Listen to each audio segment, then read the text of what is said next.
guys. So I wanted to talk about this that just came out. Well, actually, before I get to this, I did not realize my stream was different. I wanted to talk about the fact that I got my second Moderna shot today. Now, I thought it was going to go pretty smoothly. I decided to ask them to please aspirate before they vaccinate me.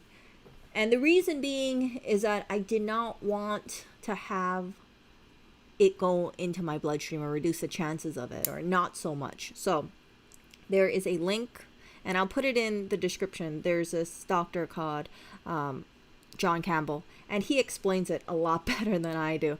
But what surprised me was when I went over there, the nurse, the person who was administrating it, she seemed pretty rushed. And when I asked her this simple request, she asked me why.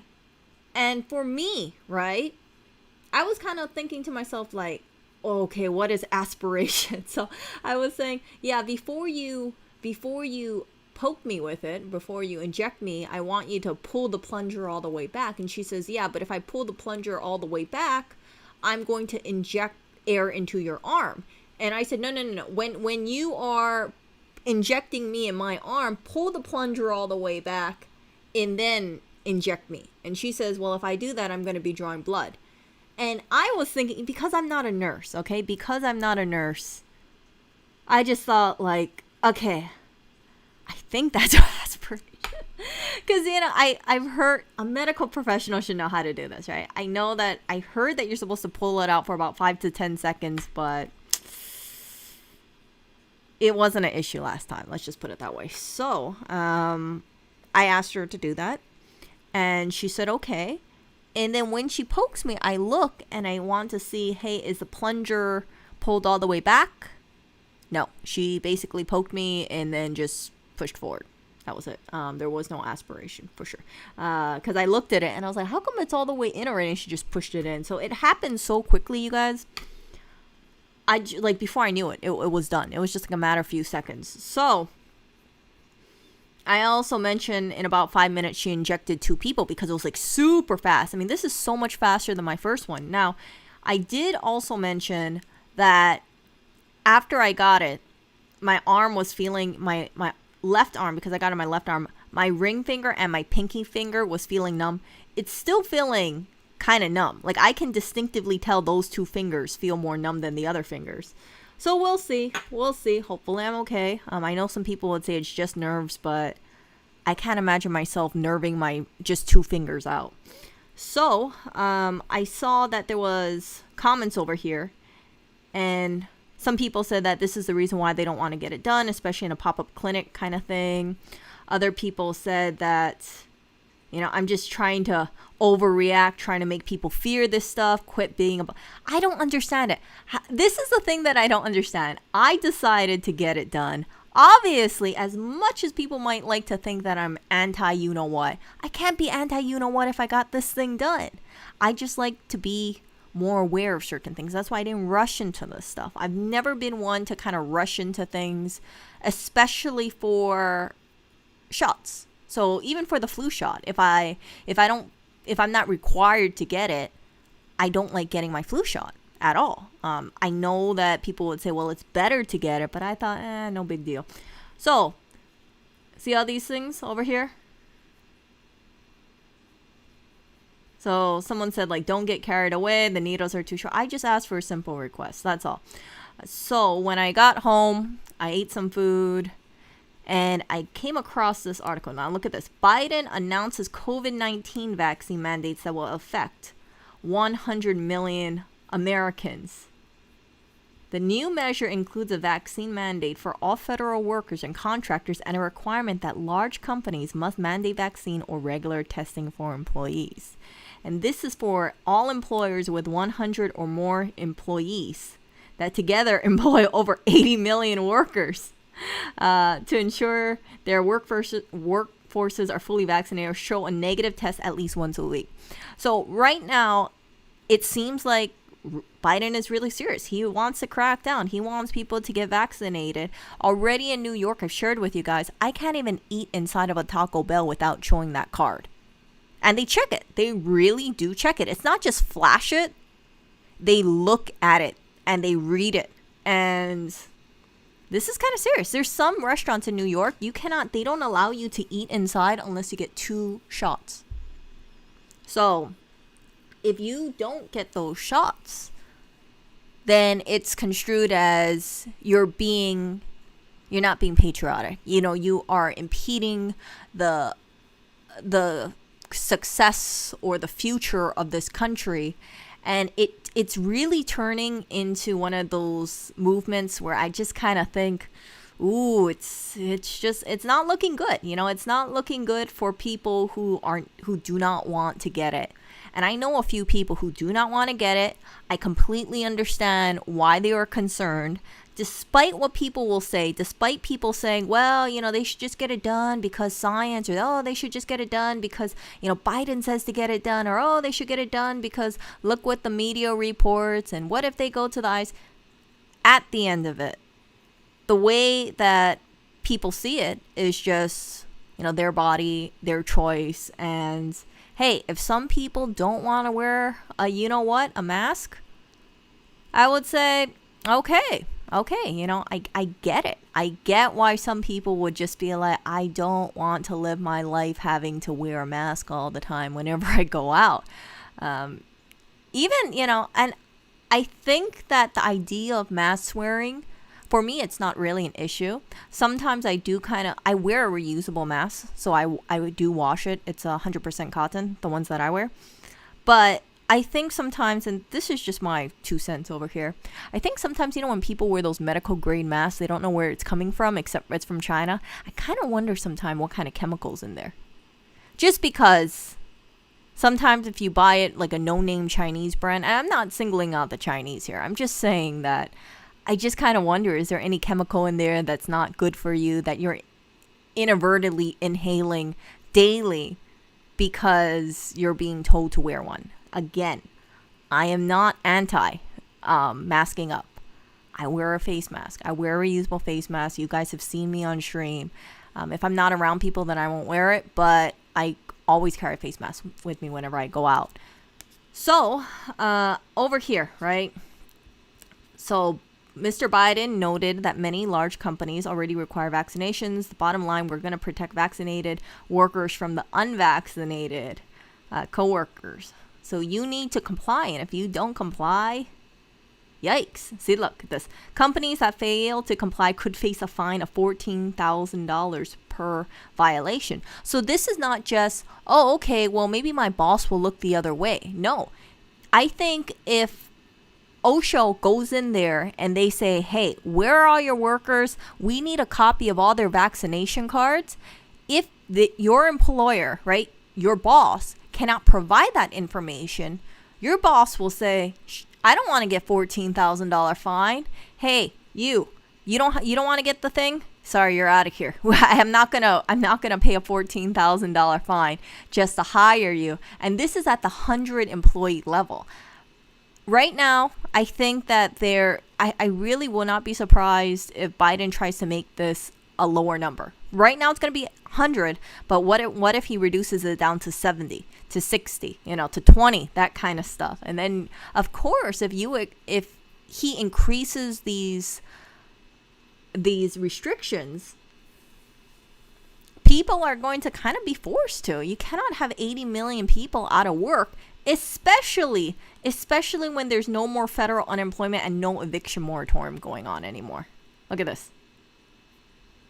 So it's stuck between a rock and a hard place. And I'm saying this because if people decide not to get the vaccine, they're really going to suffer. They're really going to suffer unless they're self-employed, or unless they work at a smaller company under 100 employees. I don't even know. Like, if you're working remote, like if you work at Google and you're working remotely, do you still have to get vaccinated? I'm assuming you do.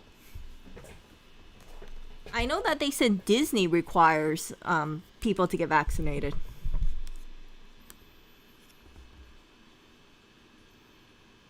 So let's see over here. I'm gonna read chat. I'm just gonna. Sorry, I'm kind of sticking. I'm kind of like going back and forth over here. I got 2 emails. That's it.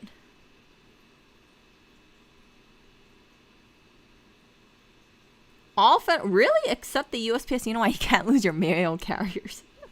Oh man. Yeah, so that's the thing, you know. I saw part of his speech. He had said that through having these, I believe, restrictions, and then also having incentives, they're having more people take the vaccine. Now, again, the reason why I decided to take it personally, I got Moderna, is because my family took it.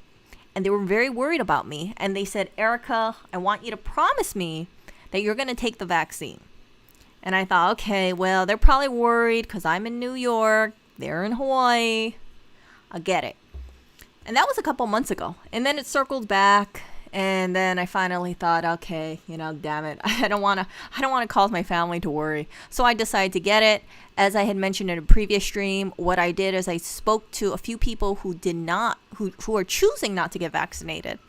And again, I understand it. You know, I'm not going to say like everybody should do it, either that they're an idiot. But I asked a few people, if you were forced to get the vaccine, which one would you get? And their answer was, some of it was Johnson & Johnson, but then one of my family members said, I would go with Moderna. So I went with Moderna. That was the reason why I did it. Now, I don't know the reasoning behind Moderna over Johnson & Johnson, but I thought, well, it's a close family member of mine, so I'm just going to roll with that. Hopefully everything's okay. So my first shot, I had no problems with it. My second shot, it is about, 4 hours in. My arm hurts a lot. And I talked to you about my ring and pinky finger. It's feeling kind of numb. And I can tell, like I said, I can tell the difference between the other 3 fingers versus those 2. Hopefully it goes away. We will see. So all this stuff over here. See? So I already knew that he wanted federal employees to get the vaccine. See all this stuff? Look at this. The president started out with his speech by saying he knows many are frustrated with the 25% of adults in the U.S. who have yet to get a single shot. 25% can do a lot of damage. This is why when people were saying about 75% vaccination rate, I really doubted it, because I thought to myself, we can't even get 75% of the country to vote. So how are we going to get 75% of the people to want to inject something in themselves? And yeah, it's a struggle, because I think people are pretty set in their beliefs. If you're on the fence, you probably would have gotten it already by now. I think the $100 incentive would have pushed people. But I don't know if the $100 incentive is just for New York or if it's nationwide. But from now, right, what can they do? The only thing I can think of is ban air travel, because if you say you absolutely cannot travel domestically or internationally unless you get that vaccine passport or unless you get your 2 shots, people are probably going to just stay the way they are. You know this thing?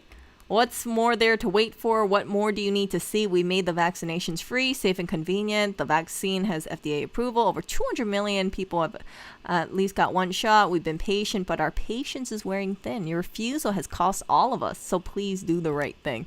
See this? Your refusal has cost all of us. So if you want to do the right thing, you guys got to comply. That's not my spin. That's what President Biden is saying, okay?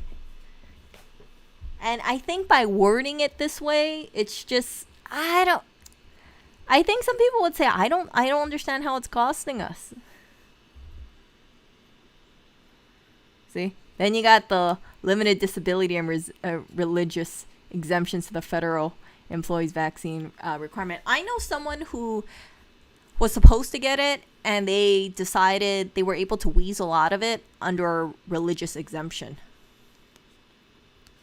But I don't know if that's going to hold up, because they could say, yeah, well, We understand you have a religious belief, but health of the country, health of the nation. See this?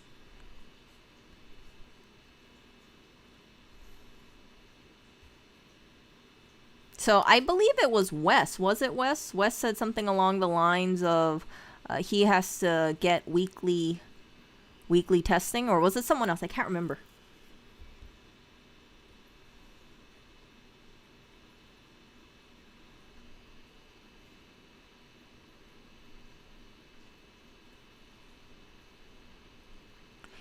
Emily, from what I remember, the reason why Fauci said don't wear mask is because he wanted the mask saved for healthcare workers.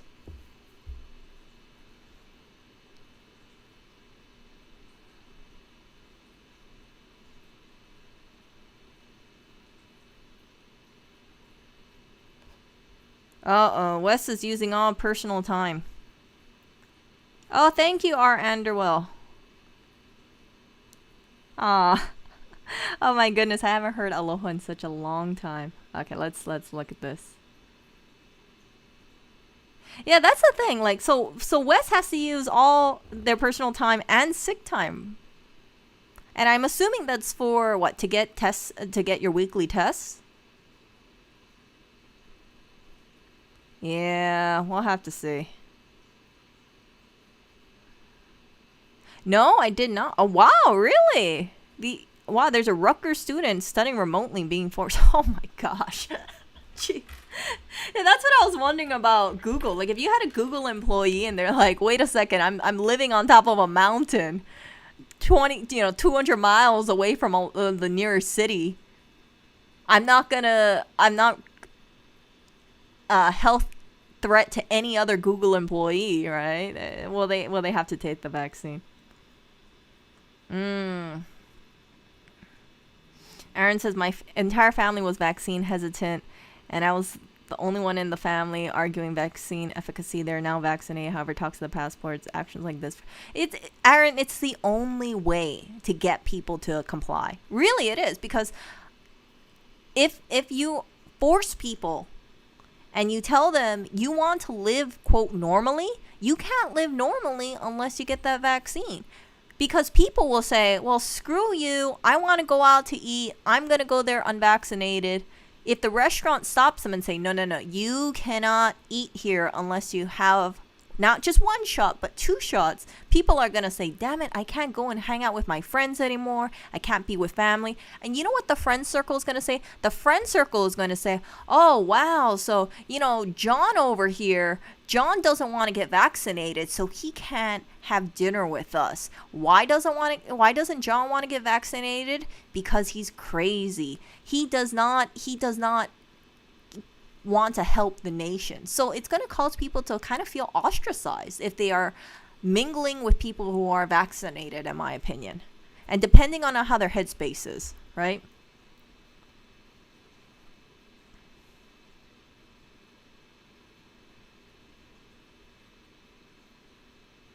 Yeah, I think, Reynolds, I really do think it's going to cause some people to further lockdown. They're going to say, oh, you want to tell me that this is going to happen or this is going to happen? No, nope. People are going to say, just fight back. But never underestimate what Joe Biden can do.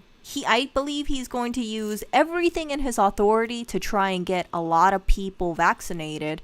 And if people have to lose their jobs as a result of it, it'll just turn into, well, the country wants to progress forward. You are impeding the progress. And because of your stupidity that goes against the name of science, don't be surprised you lost your job. You have no one to blame but yourself.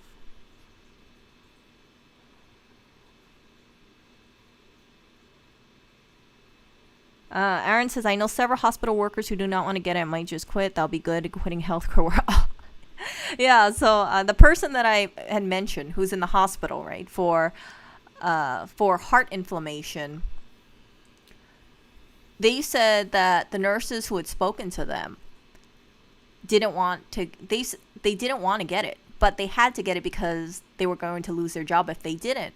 But these nurses, they firmly believe that And this is just hearsay, okay? This is what I was told. These nurses fully believe that there are people getting injured or having effects from it that are not being reported. Allegedly, okay?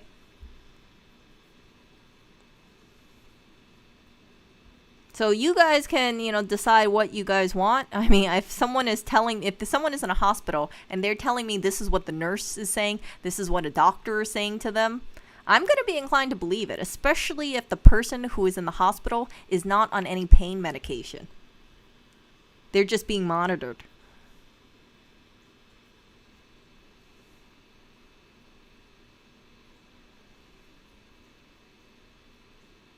Yeah, well, you know what, Reynold? If people start losing their jobs, well, they're also going to lose their homes. No more eviction moratorium. So it's going to be a real... And this is the reason why I titled my stream like I did. Because if you have a person who is firm in their beliefs, who say, I don't want to get it, so I'm going to lose my job, right? Assuming they're working for a company with over 100 employees and they're getting paid pretty well, it's not looking good. I really think the country is headed in a direction where, because groceries are getting expensive. I did a stream earlier today complaining about the price of meat, complaining about the price of groceries. I'm looking at the grocery bill and I'm thinking, why is this so high? I look in the fridge and I'm like, I'm not stockpiling food. It's crazy, because I firmly believe that back in when was it? April of last year, our grocery bill was significantly lower than it is recently, like this month. And I'm just thinking, like, where's all this money going to? You look at it and you're like, oh crap, it's the gradual price increases. Because before, I used to buy tons and tons of groceries. Now I'm not really buying much anymore, but because things are expensive, it's just like, you can't avoid it. You can't avoid it. The only way you can avoid it is eat processed foods, which is much cheaper, but it comes at a health cost. Eat more beans, beans and rice, that kind of stuff, or eat more like canned goods. It's really unfortunate, because I really feel that because groceries are getting so expensive, people are going to say, I can't afford fresh foods as much. Oh, let me go ahead and get processed foods and stuff because I see they're cheaper. I see couponing. Then we're going to have increased medical bills, right? They're going to have increased medical bills. Insurance premiums might go higher in the future. And what's worse is if they get hit with something like, you know what? That's not going to be good for their immune system. Oh my gosh, Wes is getting fired. Wes, why are they? Can you continue to just get not injected? Can you continue getting tested outside of work hours? Because I don't know how the testing goes. Yeah, if you're vaccinated, you can transmit too.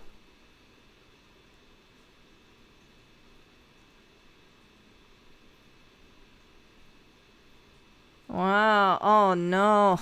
Yeah, getting vaccinated does not prevent you from getting it. It just increases your chance of survival. You'll have a lower chance in the ICU, which is what I've heard. Oh my god. 4th booster shot. Really, Emily? Oh my god. It's just like these pokes will never end. You remember when people were saying, oh, I don't want to get vaccines because if I get vaccines and there's possibly things like mercury and things like that, like reduce it. You've heard about that stuff. I can't imagine going in and getting my 2 shots in this like every 6 months. Okay, you gotta get another one. Oh, wait a second. There's another one. There's another variant. Oh, you need more. It's like way too much vax. From the time I think I was like, what? Maybe 17 to 33, I never got a single vaccine. Now it's turning into everybody make sure you're staying up to date with your vaccine. So much. Again, we don't know the long-term consequences of getting jabbed so many times. As much as people would say just trust the science, I like to go with the whole thing where I like to know what the background information if the whole country has to get a shot every year or every 6 months. I don't know how long these boosters are going to last.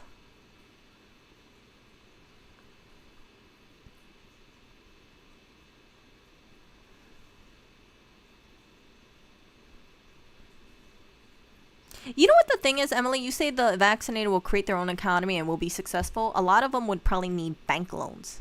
If you want to start your own business to cater to the unvaccinated, you're going to probably need a bank loan. And if you don't have a bank loan, well, actually, I take that back. If you want to start a business, you need to comply with the rules and regulations of your state, right?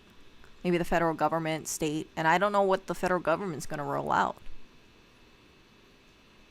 He's not forcing them, Reynolds. He's just highly encouraging them.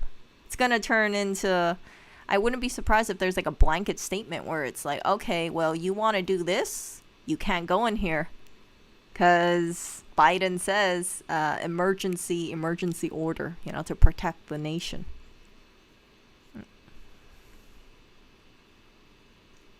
Yeah, they're not forcing. They're just saying you can't do this, you can't do that. Yeah, Lauren, we have the same problem in the UK. Yeah, prices have gone up like I know groceries have gone up too. It's something where I don't know if you guys remember this, but there was a time where you guys were seeing like eat a bunch of steak. I never even noticed this, but I stopped eating steak because I thought like, geez, the freaking prices are so expensive in New York. Or like I mentioned in my previous stream, I can't find a lot of more expensive cuts because these supermarkets only sell the cheaper cuts. It's not like they sold out. It's like the whole freaking meat section only has chuck, London broil. Yeah, I don't see any more expensive cuts. I don't know why. I have no idea why. And I don't see anyone buying meat. Before, when I was in Hawaii, I used to see tons of people in the meat department all the time. In New York, I used to see it too, but now I walk past the meat department, no one's buying it. And not just one store, several stores. I mean, the freaking price of raw chicken breast in a store near us is $6.99 a pound. And it's not organic. It's not like a specialty store at all. It's just a regular grocery store.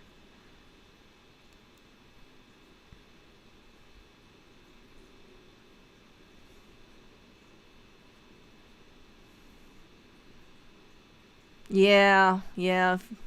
Look what's happening with the police and firefighters. The mandates are going to force cities to lose a significant amount of cops and firefighters. If you think, yeah, it's not looking good. Oh, gosh. Oh, half the size. No. If New York City had a police force half the size, I'd be all like, you know what? I'm going to look super bummy now. Sorry, you guys. Whenever I walk out, going to look super bummy now because what I have learned is, yeah, if some criminals pick up there's less police, it would embolden them, right?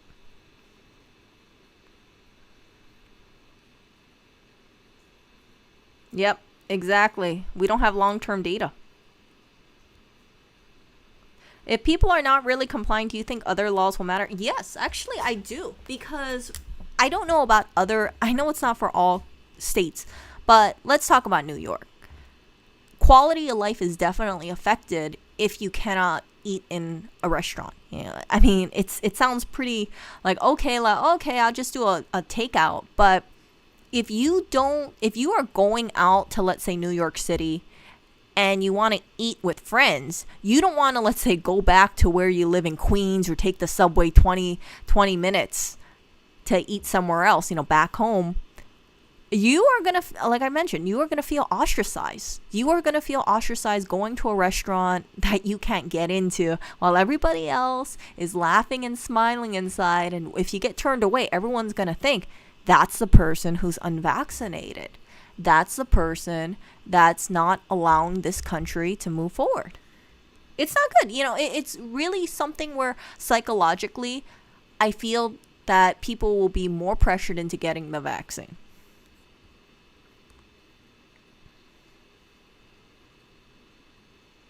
No, but he has to watch out what he says, Reynolds, because the moment he says that I will force you to get the vaccine if you don't want to get it done, people are going to be up in arms.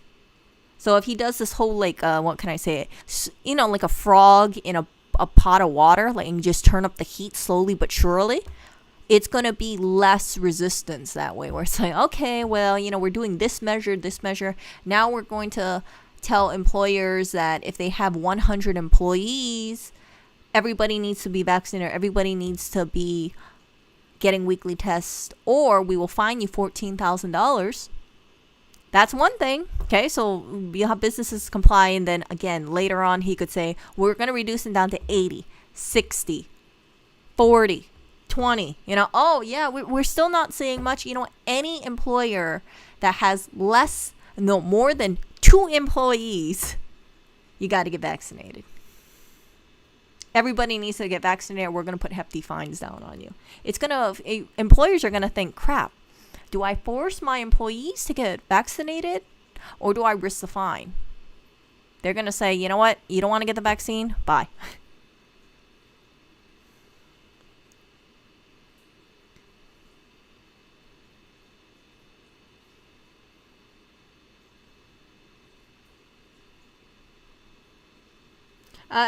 At my Walmart, they have yellow tags almost. Oh my gosh, I wish I could find those tags. When you talk about like 50% off cuts, I don't see them in New York. Stores rather throw meat away than discount them. At least the stores that I go to.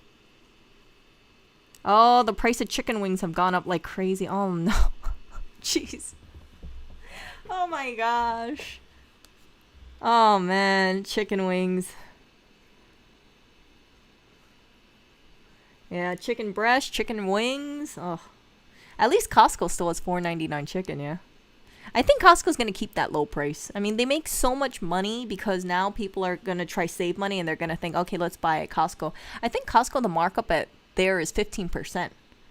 It's not crazy. I remember grocery stores is like 25% markup, but yeah, Costco is only 15%.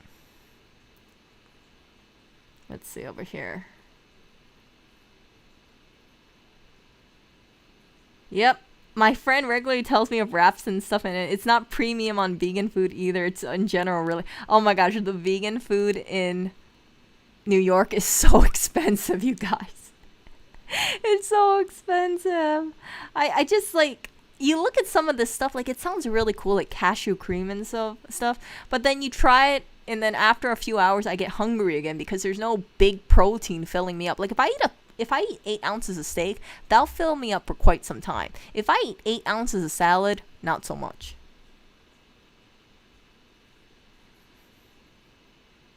Did you eat at the double stacked outside dinner? What? I don't get that, Wes. He laughed in his face. Yeah.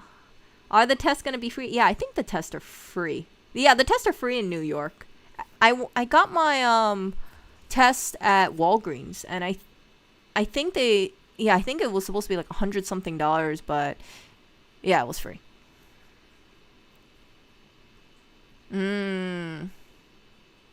Yeah, I heard about Australia. Yeah, Oh wow. See, that's nice that they say they're having the tests in between the parking garages and elevators. I don't know about US, but do you, like, what is the reason? I don't want to be too intrusive, but is your employer forcing you to get the vaccine, or is going to CVS pharmacy is it encroaching work hours? Is that the reason why you can't do it? Because I don't know how the drive-through around where you are is. I don't know if it's like, oh, okay, I can just, not too many people are getting the tests, or is it turning into, I want to get the tests, but I need to be scheduled in, and sometimes when I want to get the tests, there's no opening, so I have to do it in a work hour. I do remember seeing that there is, what is there, like a at-home testing kit. I think it's like $38, but I might be remembering it wrong. I think I saw it at CVS, but I could be wrong. In New York, you don't have to have health insurance to get free testing. Competent man, thank you for the donation. Health and safety constitutionally an area reserved for the states. The president cannot bypass and needs to go through executive. I wonder though if he can overrule it, saying it's an emergency, because he does not seem hesitant to use his emergency powers as the head of the United States. Oh, yeah, you're right, Reynolds. Finding businesses for not having vaccinated employees won't work. Many of them are having a hard time finding workers. Imagine how many quit over the mandate to go out of business. Depends. It depends. I look around and I see if there's any help wanted ads. I don't really see any of them around New York. I used to see a bunch of them. I remember, I think Lewis did a stream about this one restaurant, and they had something along that they had to get closed because they didn't have any servers. And then a couple days later, they said they were closed because they did not have servers and baristas. Yeah. But then I think within a week, they were able to reopen.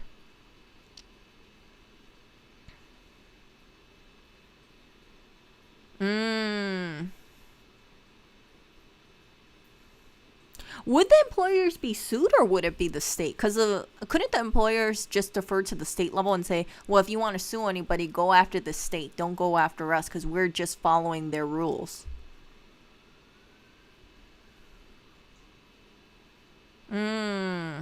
Oh, yeah. Yeah, see, Wes, can you get that at-home testing kit? It's $23 at CVS. Can you get that? Let's see.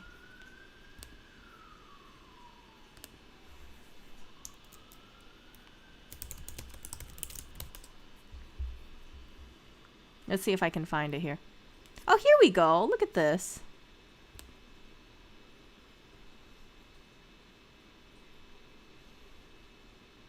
That's actually cheap. Oh, crap. Oh, wait, never mind. Deliveries might be delayed. Uh-oh. Come on. Come here, internet. What the? Here we go. $23.99. Of course, as usual, this is not a sponsored post. I'm just sharing this information with you guys. Because if you guys have to wait in line, and if you guys can afford a $23 test instead of having to call out for work, maybe it's worth it. You know, if you only have to buy it once a week.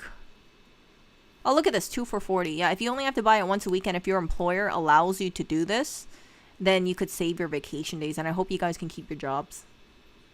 Oh, okay. So Wes can take it free at CVS.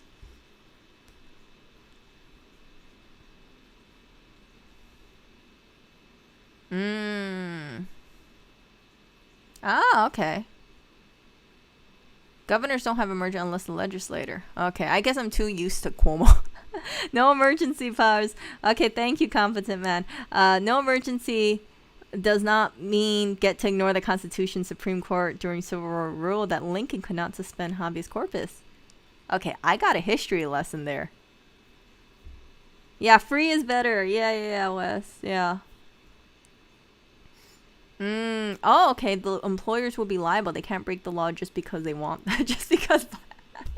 You can tell I'm just like, well, I'm just kind of like thinking like, oh, I thought anything is possible. You know, when you have like Andrew Cuomo, it's like, it seems like he could do anything he wanted to. That's just me. I'm very biased over here. Going to long service. Ah. CVS, but I don't have health insurance. But oh, okay. Yeah.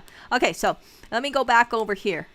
So as I mentioned, right, we got the no federal unemployment, no eviction moratorium, and now things are kind of falling apart over here. See all this stuff? This is for Pennsylvania. 558,000 Pennsylvanians benefited from the unemployment programs that expired. So for these individuals, I hope that they're able to weather the storm, because it's with Biden's announcements, if they're working at, let's say, a big company like Target, I don't know if Target has these mandates and they're making close to minimum wage, they're going to be really suffering if they decide they want to stick to their beliefs and not get the vaccine, because there's nothing that they can fall back on, right? They need the money to pay their rent if they have it, and they also need the money to survive. So when I saw this, I was thinking, crap, that's not looking good. Now, this is the other thing I heard about today. Look, this is yesterday. The Mu variant. Look at this, you guys. The Mu COVID variant. Oh my gosh. It's just like one thing after another. So they say Delta is still the most concerning, but they kind of worry because they say the Mu variant, which was added to the World Health Organization's list of variants of interest last week, has mutations that suggest it could evade the immune protection provided by natural infection or vaccination. Oh no. you imagine if Moo goes up and then everyone's like, oh, crap, Moo is too strong.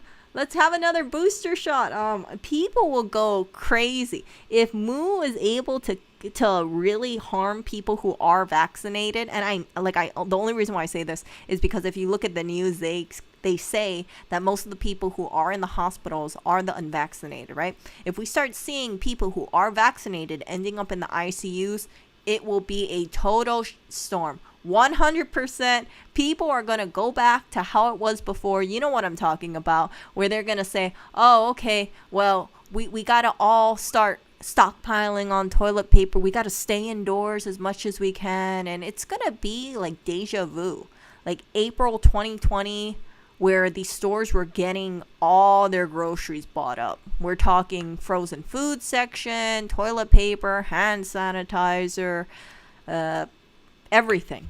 And yeah, see this. So right now the focus is on Delta. Now, I like to think about the worst case scenario.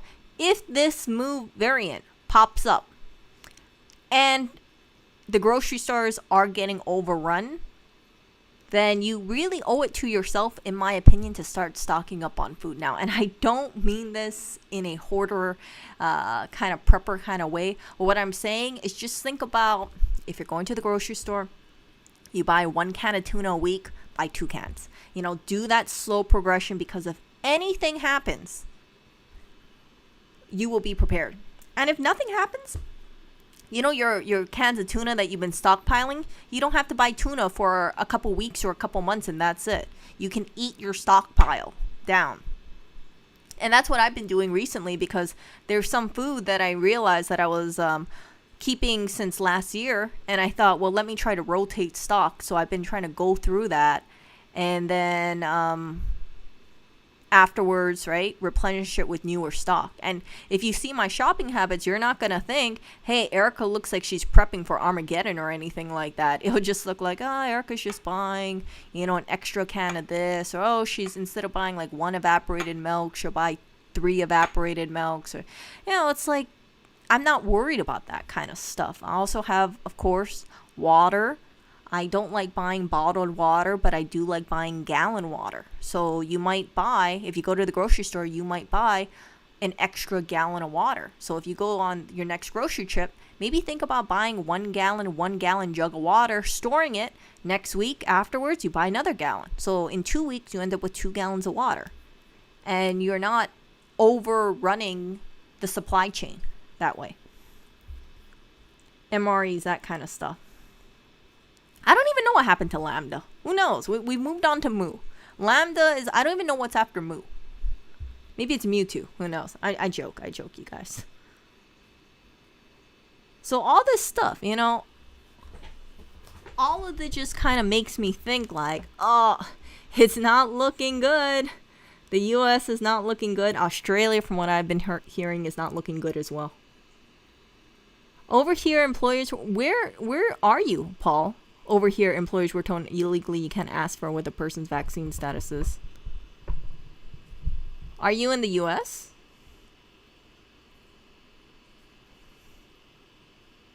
No, but the thing is, Reynold, even if, I know you're saying the media is making things look worse than they really are.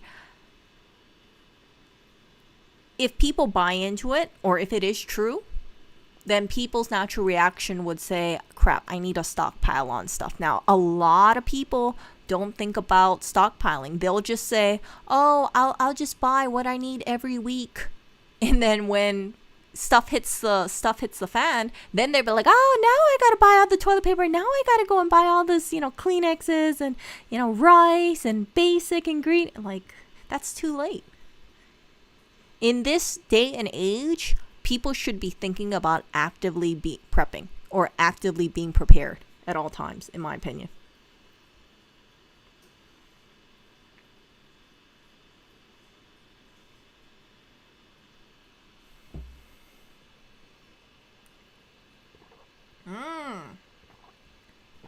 Wow, Florida will find employers and businesses. Damn. Ireland. Yeah. No. I was just kind of curious. I was like, dang, is this at a place in the United States? I know for a fact this is not New York. But, yeah.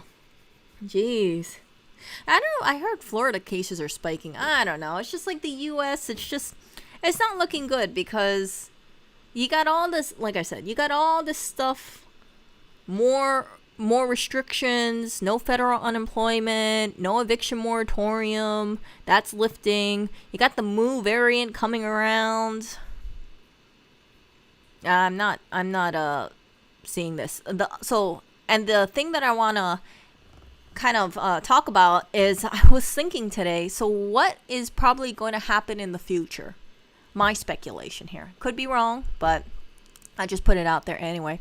So you remember how I was telling you guys in New York there's a thing called Fridge No More? Remember that? 15-20 minute delivery, that place? Actually, no. There's 3 15-minute deliveries. There's Fridge No More. They said they'll deliver within 15. There's a place called Joker, Jokr. That's another delivery service. They will deliver, I believe, within 15-20 minutes. And there's another one called 1520. Something like that. I believe it's called 1520. And yeah, so there's, I believe, 3 different delivery services in New York that will claim that they will deliver this quickly. As I mentioned with Fridge No More, they don't require you to pay any delivery fee. You just need to tip them. So you can tip them as low as 10%. You can buy a freaking apple for, let's say, or you can buy a mango for 79 cents. If you want to tip them 7 cents, you get a mango delivered to you for less than $1. What's that, 84 cents? No, 94 cents, something like that. And I think more people will utilize this if they feel that Mu is going to go up. So my fear or my thoughts are you're going to see more smaller stores who cannot do delivery close, because as they get less people buying, or if the groceries get so high, like meat, right? Remember I was telling you guys about meat? Meat is so freaking expensive. These delivery places will say, hey, we're priced competitively. You don't need to go out. We'll come to you. You just need to pay a 10% tip or 15% tip, and it'll be easy for them. So I think that you're going to see grocery stores really feeling the pinch, and it's going to maybe increase their prices even more, because they're going to have to think about shrink. I think it's called shrinkage, or they're going to have to think about waste. Right? The more they toss out, the more they're going to have to say, we got to raise our prices to accommodate maybe that shrinkage, or they're going to order less. I'm not too sure. So let's see over here. So Competent Man, thank you for the donation, by the way. I call for a state of total and unmitigated panic. At least it will give everyone some much needed entertainment until the militia start marching. Well, if you're calling for that, Competent Man, you better be stocked up with water and food and basics. And you better be prepping. That's all I got to say about that. Because if things go kind of heated, and that's some of the fears that I've been hearing, people are worried that they're not going to really want to go out, right? They're not going to feel safe. Like, what if, let's say this, what if things got so crazy in New York that people don't feel comfortable going on the subway, right? What if people are saying, like, we're not going to let the subways run unless you lift the eviction moratorium? So you have people maybe standing near the tracks or stopping people from going on the subway because they're saying, if I can't get a home, then you can't go to your job. That would be freaking pandemonium over there, because then you're going to get people who say, like, I need to get to my job. You can't block the subway. And then you could get people, you know what I'm saying right here, right? You could have people saying, I don't care about the rules because I feel that there's so many restrictions in place and there's not enough fail safes that I don't care about, they don't care about making their voice heard. And that's kind of the thing. Like, I feel like things could get really heated in New York. Now, I could be wrong, but that's just my thoughts. So, if that's the case, think about stocking up, think about just kind of hunkering down and saying, yeah, I'm going to make sure that I got some canned goods over here. I'm going to make sure I got toilet paper. I'm going to make sure while everybody else is waiting 2 hours for food, I can just open some canned goods.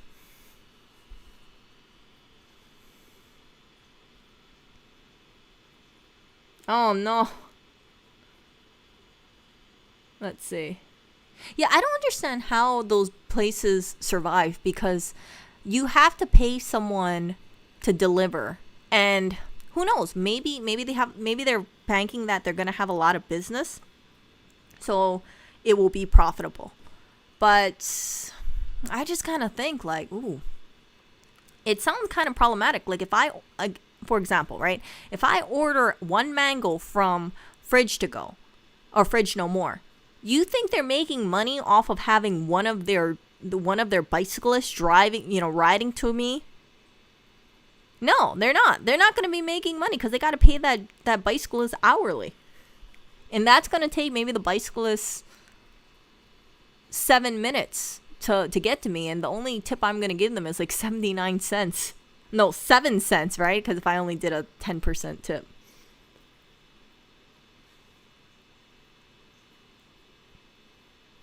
But they also have a very good, they have a lot of investment, Fridge No More. Yeah, so Competent Man, pre-COVID, we had a very simple plan of total society failure. I would drive to Canada where I would got a bank account, a great plan, except the border's now closed. Really? By the way, thanks for the donation, but really? Canada? You can't go. Wait, Competent Man, I forgot. Do you have the vaccine or not?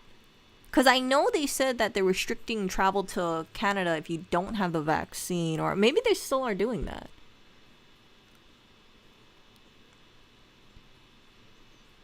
Yeah, I heard Trudeau might not get elected, right? Something like that. I might be recalling it wrong. Oh, jeez. To each country their own, really. But yeah, so my speculation is, if people don't feel comfortable going out, they're going to utilize more of these delivery services. Not just Fridge No More, not just 1520, not just Joker, JOKR. What they're going to do is they're going to start buying off of Amazon Fresh, Whole Foods delivery. And then this will just kind of bleed out a lot of the local grocery stores unless they can do delivery. And a lot of these stores, right, these brick and mortar stores, they don't have the infrastructure in place. They don't have the people to make deliveries. Fridge No More can, because that's their whole business model. But something like Aldi's, I don't see it happening just out of the blue. I've seen the curbside pickup, but if people say, hey, I don't want to deal with that, yeah. I can see that. So I think Fridge No More is really something. I hope they stay around for a bit. I know people would say, oh my goodness, Erica, so you want them, the freaking store is 1 hour away. So their delivery area is not 1 hour, 1 mile away from all the customer locations. So within 1 mile from where we live in Brooklyn, there is a Fridge No More location. Think of it like a little convenience store, right? But it's like it's kind of like Costco. So once you make your order, the people pull it off the shelves, throw it in a paper bag, and give it to a driver, a bicyclist. And within 15 minutes of you placing your order, you're supposed to get your groceries. Isn't that crazy? So if I place my order at 9 o'clock, by 9:15, that all my groceries should arrive at my doorstep. Maybe not up multiple flights of stairs, but at least at the doorstep within 15 minutes. And last time when I did my stream, they showed up with the groceries within 9 minutes. I was so shocked. I thought like, wow, I don't even finish shopping in a lot of grocery stores in 9 minutes and checking out. So in 9 minutes, they pulled the items that I wanted off the shelf, came over to where we lived, walked up multiple flights of stairs, all in 9 minutes. It was crazy.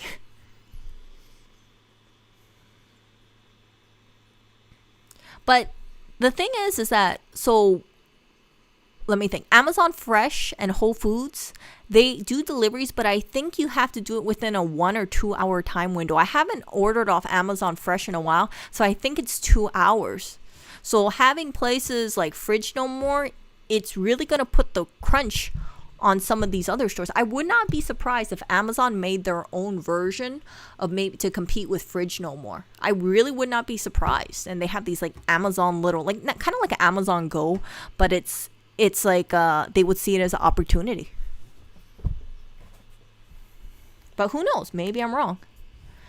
Okay, so let's see over here. So Competent Man says the rules keep changing for Canada. Okay, so nobody, that's why I'm kind of thinking like, The biker could be working for tips. Also services like have a minimum order makes no sense to deliver. Yeah, I know, but there's really no minimum. Seriously, Reynolds, I can order a 79-cent mango and have it delivered here. All I have to pay is tip, which is 10% or 15% or 25% or custom. By the way, thank you for the donation, Competent Man.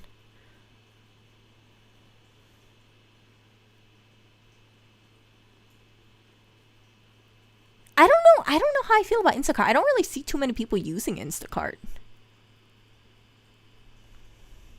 Maybe it's just like from what I noticed, but things like Fresh Direct, I used to see a lot of Fresh Direct in Brooklyn. I don't really see that much anymore. I don't know if it's what it is.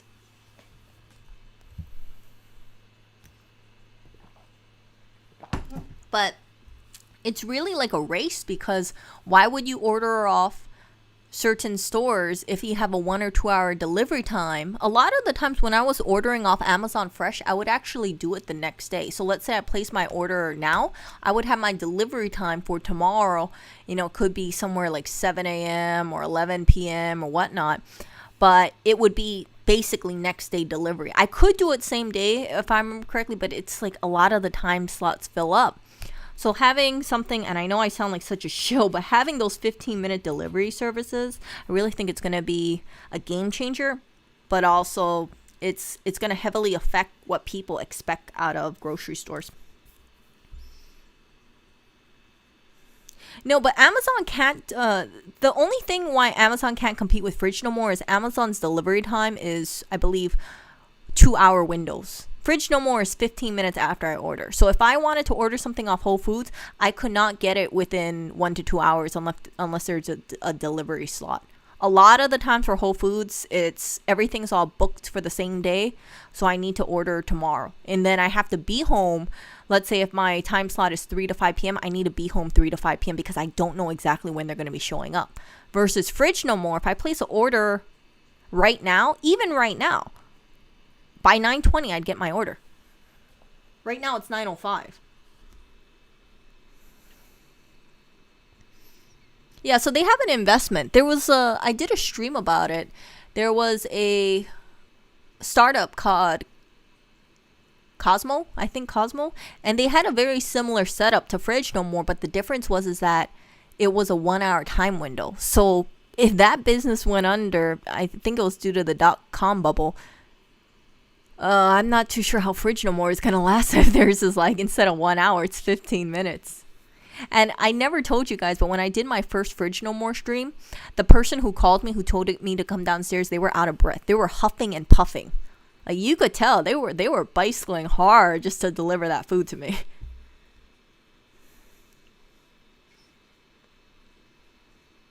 Did I put up more stuff to rehome? I have something that I need someone to pick up. But no, I didn't post new stuff. Thanks for the reminder, though.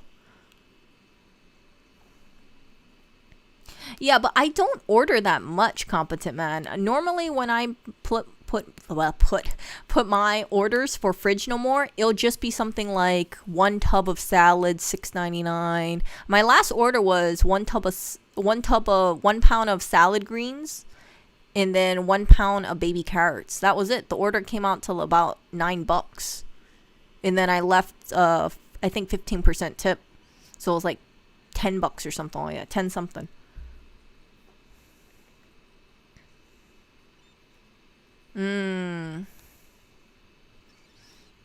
So Fridge No More, right? Because you have to factor in that 15% tip, 15% tip, you might think to yourself, oh, okay, well, I don't want to buy all my main groceries off Fridge No More because they don't have all the selection you want. Of course, a regular grocery store is going to have more of a variety. Fridge No More doesn't sell raw meat, for example, so I can't buy chicken breasts off of that. But what does have raw meat?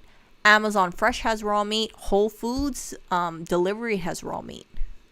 So I could buy it there if I wanted to go delivery service. They do have limited stock of items. Basically, it's kind of like drinks, chips. I think there's some ice cream in there, pastries. It's things that you don't have to worry about. Oh, they have eggs, but it's not like highly super perishable stuff. Yeah, Competent Man, thank you Fridge No More sounds like the Silicon Valley no revenue model. Yeah, yeah. They don't care about the money. They want customers to get the value up. Yeah, I don't know how long Fridge No More is going to last because, as I mentioned, I'm not too sure how they're doing sales-wise. I imagine that they're making, they're getting up maybe a lot of business, but they have a lot of costs. They got to pay their drivers. Yeah, it is like a convenience store. You're right. You're right. So you guys can download the app if you guys want to and check it out. Of course, if you're not in New York, it's just kind of curious to see. So there is things about it. And yeah, basically it's like bananas, tomato, apples. You can buy 2 peaches, 2 nectarines. As long as they got the venture capitalist money, they can last. Yeah, you're right. But they're going to burn through it. I think I might be remembering it wrong. I think they got oh my gosh, let me check this out. I got to look this up, you guys.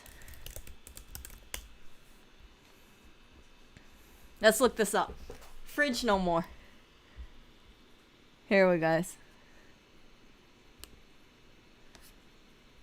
Let's look at this thing.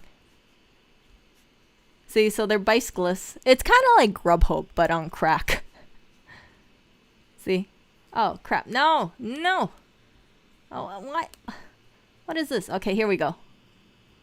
In a pinch. So when I ran out of salad and I didn't want to go out to grab it, yeah, I went to get Fridge No More. I think, what was that, today or yesterday? I forgot. I ordered Fridge No More.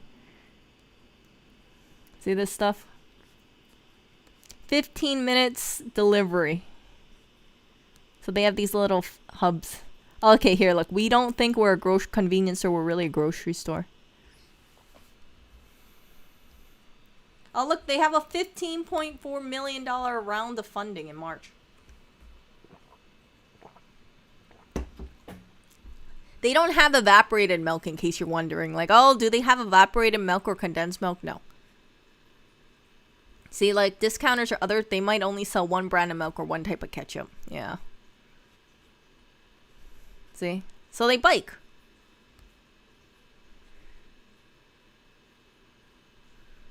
Look at this. Inside each 3,000 square foot store, workers are expected to pick an item every 10 seconds and fulfill most orders within 3 minutes using software that keeps them moving forward rather than having to double back and waste steps through space. 10 seconds!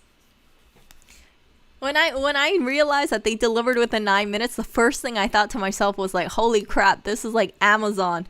This is like Amazon. Like Amazon's like, oh, Amazon's checking in.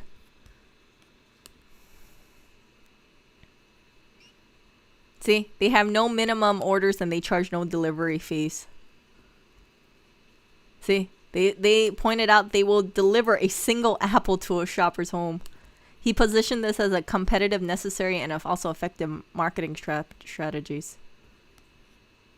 Many shoppers in a market like New York City can pop into their local corner store for a gallon of milk or wedge of cheese.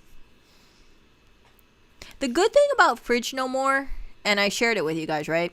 If you guys are, let's say, on the phone, or let's say you're thinking like, oh man, I'm not feeling so well, you can just order out on your you order on your phone and then in 15 minutes it's there. Can you imagine if someone, let's say, has a flu or they're feeling really bad, they could be like, oh, I want to go get some salad greens and I want to get this and I want to get that, and then someone drops it off and then they just grab the groceries and put it in the fridge. Like, it really is a godsend in my opinion for some people. See? When the company averaged in October, their average order value was 25. Now it's climbed around to 40. Now they're ordering around 3 to 4 times a week. I'm going to be upfront with you guys. I think most of my Fridge No More orders are going to be $10 or less. I think it's mostly going to be $7 salad greens and maybe one other item. That's it. Because salad greens are pretty perishable, yeah? So it'd basically be salad greens and tomato maybe. Or salad green and some fruit. Are you doing a cookie review? Oh, we went to COVID. No, to Fridge No More.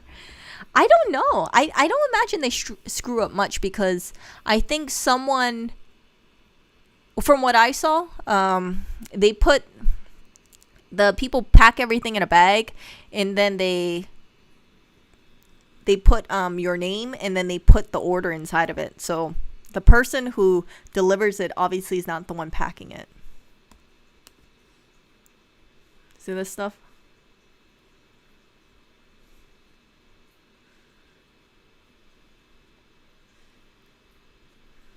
Here we go. See, these are one of the pop-up stores I was talking to you guys about. So you can't walk in there as a consumer, but if you look at the side on the left-hand side, you see how you have yogurt, chobani, blueberries, bananas. It's actually competitively priced. I'm not kidding you guys. Like, some of the stuff on here, the fruit, is cheaper than if I go to a grocery store. Each facility, oh, look at this. Each facility needs to make about 180 orders per day for them to be profitable. Admittedly, they can't be all single apple orders. Each facility can handle a maximum of 800 orders per day. So that tells me, because all the locations for Fridge No More is within a 1 mile radius, they have to make at least 180 customers in that 1 mile radius. That's super freaking compacted, right? Think about it. Within 1 mile, to be profitable, they need 180 orders in that 1 mile. And yeah, unfortunately, I'm one of these single apple orders. I'd be the single salad greens order. Yeah, so they're targeting areas with 25 to 30,000 people within a mile radius. Okay, here we go. Man, there's that many people in freaking Brooklyn? Damn. Yeah. See, so Instacart, you guys mentioned Instacart. That's within an hour. And then Walmart. Oh, wow, look at this. Really? Walmart has an express delivery service? Dang.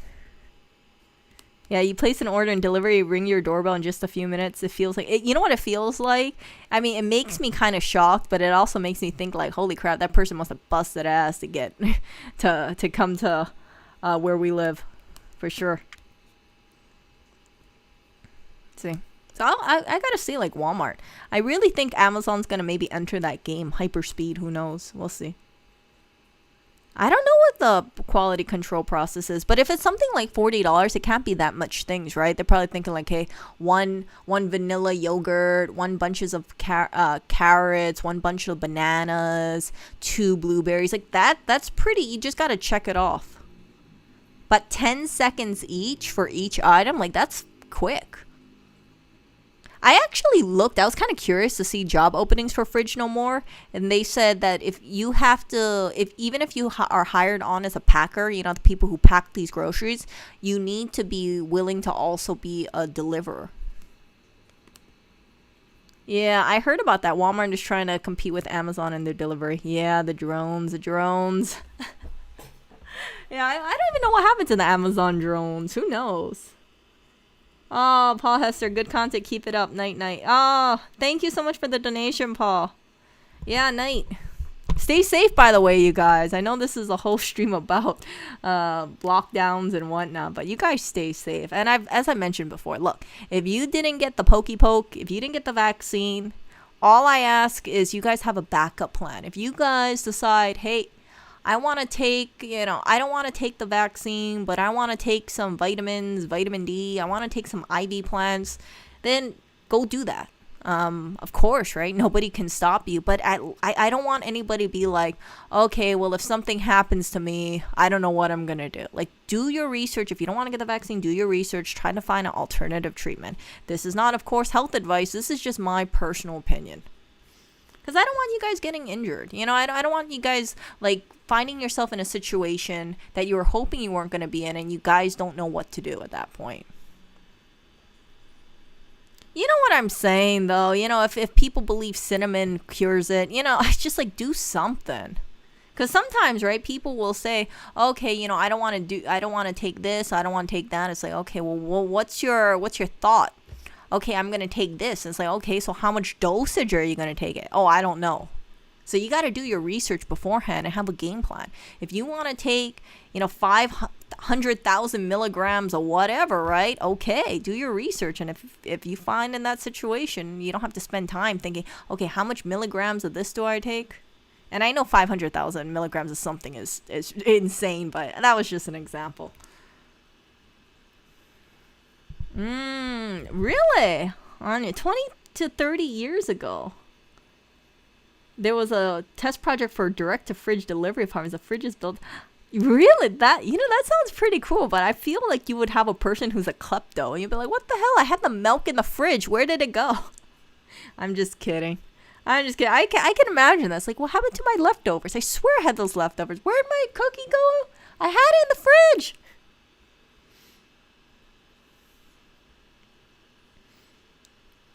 Yeah. I see people are calling out to each other. Yeah, I don't know, 2 times daily pills? Are you guys oh my gosh, this is, I don't know. This stuff is just progressing so much.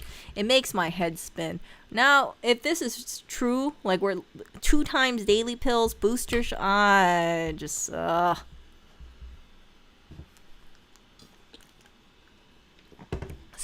as I said, whatever happens in the United States, and I'm just saying in the United States because that's all I can talk about right now. I can't talk about the world because that's way too big for my brain. I hope that people are prepared. I hope that you guys kind of just brace yourself, and if you think that is going to hit the fan, then minimize whatever uncomfortableness you think you'll have. If you need to bunker down, again, prep. I always will tell you guys to try save money and don't spend your money on stupid purchases because, you might need that money in the future.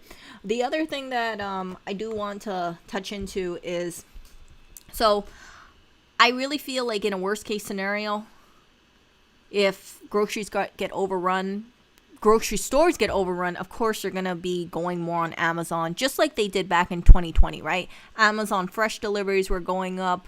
Whole Foods delivery was going up. Amazon made a lot of money during that time because of that, and they were labeled an essential service. So Fridge No More would also be labeled an essential service, as well as other places as well. I do think that, and this is just my speculation, if let's say it gets really bad and it's like deja vu for 2020 for us, and the stock market goes down, I think that at the end of it, if the world turns into a not great place, you know what I think will save the day in the stock market? Tech, 100%. And because if people have to stay indoors, what are they going to do? They're going to spend more time on their computers. They're going to be spending more time on their MacBooks, hopefully. I'm very biased because I own Apple stock.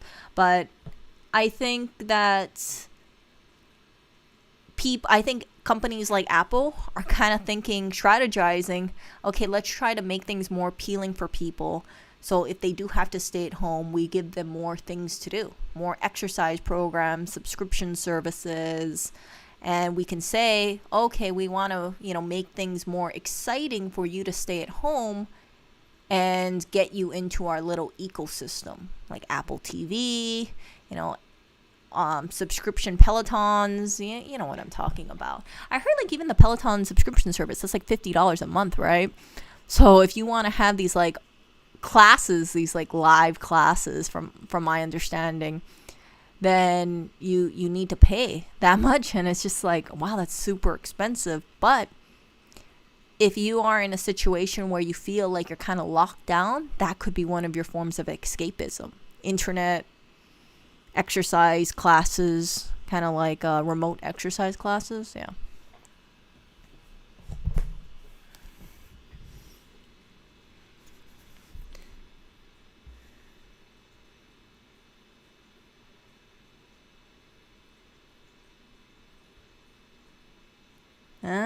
Let's see. Yeah, I think people should really focus on eating healthier now. I'm not perfect, of course, right? I eat cookies. It was documented yesterday I ate cookies. Actually, today I ate cookies too, but I still have all my cookies. All the cookies that I had yesterday, I still never finished one cookie yet. I really nibble. Yeah, I've heard about that. So Competent Man says there are studies showing that a lot of people, especially in the winter, have low immune system due to a lack of vitamin D. Taking vitamin D may not stop COVID, but it can't hurt. Yeah, so I have vitamin D tablets as well. Gosh, I got so pale because I was mostly indoors all during COVID. Uh, yeah, people don't want to go people don't want to go back to working back in office if they are doing remote. If they've done extended remote and it's worked well, they're like, why do I want to commute 1-2 hours when I can just work from home? Sometimes I hear people are quitting too as a result of that. Oh. I know. Erica Tangent, row your boat machine. Oh yeah, I never repaired that damn thing. I forgot that. Yeah. I'm just saying, like, there are things like antioxidants, blueberries. You want to protect yourself because I feel this way. Like, if anything happens to us and we get sick with something, I always feel like we have a better shot of bouncing back if we're putting good nutrition within us. Oh no. John, did you get salmonella poisoning? I'm just wondering because you said you had frozen cookies. I hope you didn't have like salmonella. I don't know if salmonella, but I heard like if people have raw cookie dough, they can get salmonella from the eggs in there. Yeah, why rent office space when you can have people's living rooms for free? Yeah.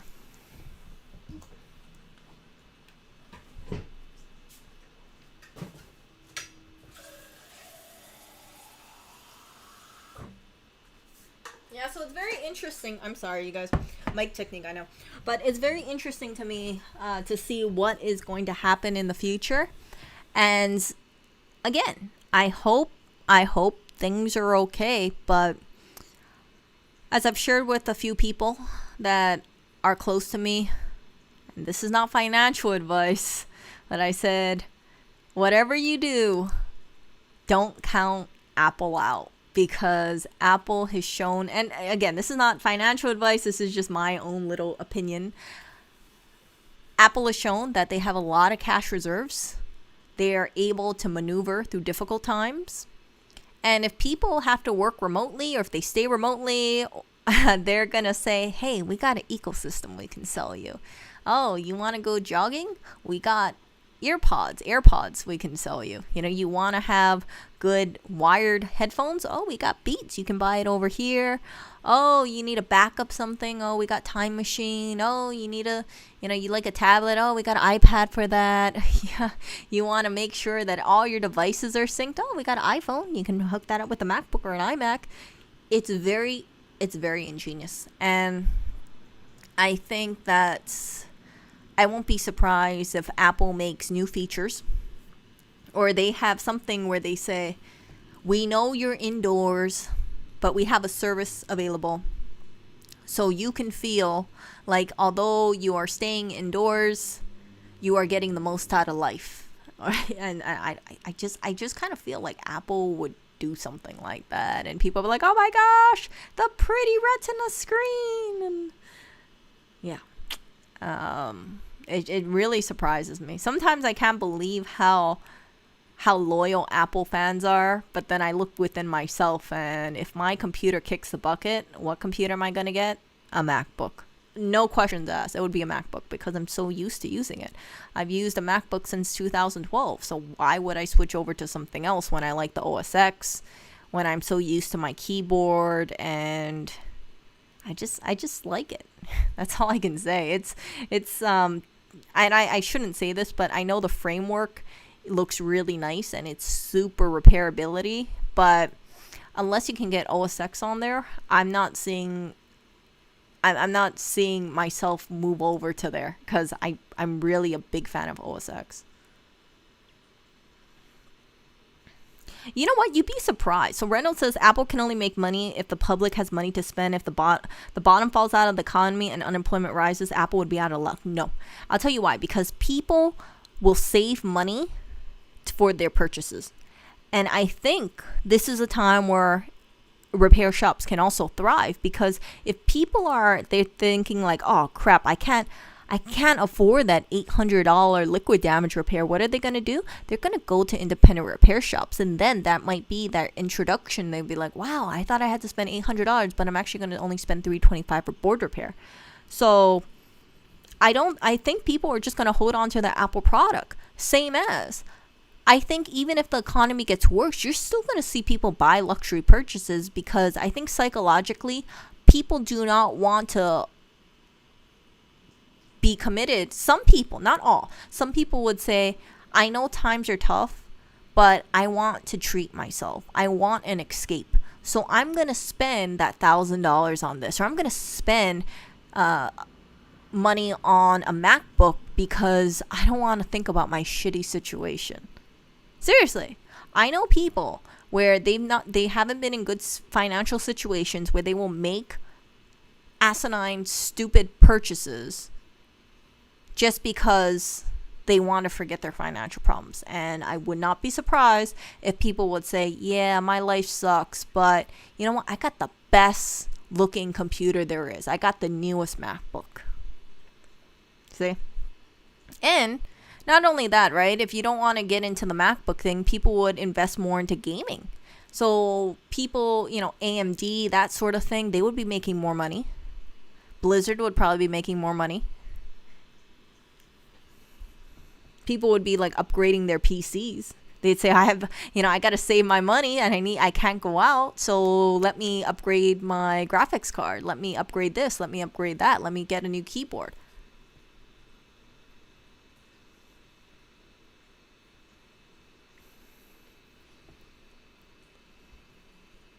$370. Oh, I don't know. You know what? Did you have anything to eat beforehand, John? I only asked because sometimes if I eat certain things, and if I do it on an empty stomach, it doesn't sit well with me. Wow.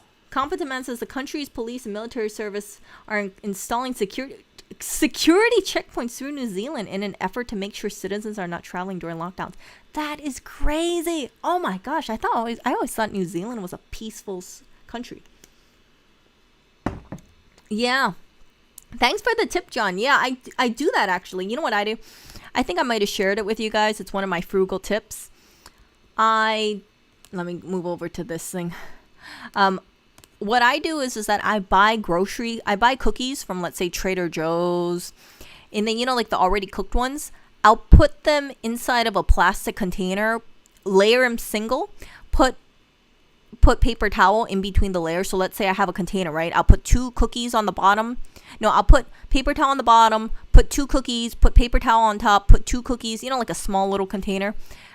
And then when I feel like eating it, I'll take it out of the freezer, and then I'll put the frozen cookie into my air fryer or a convection oven or an oven, and then I'll reheat it.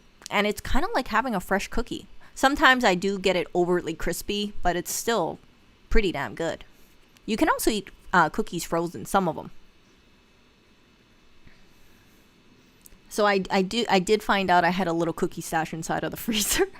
I was like, wow, I have cookies from like 5 months ago, and they're still fine.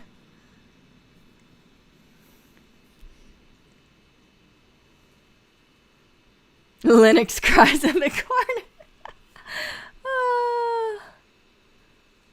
Oh my goodness. I don't know. Maybe it's something.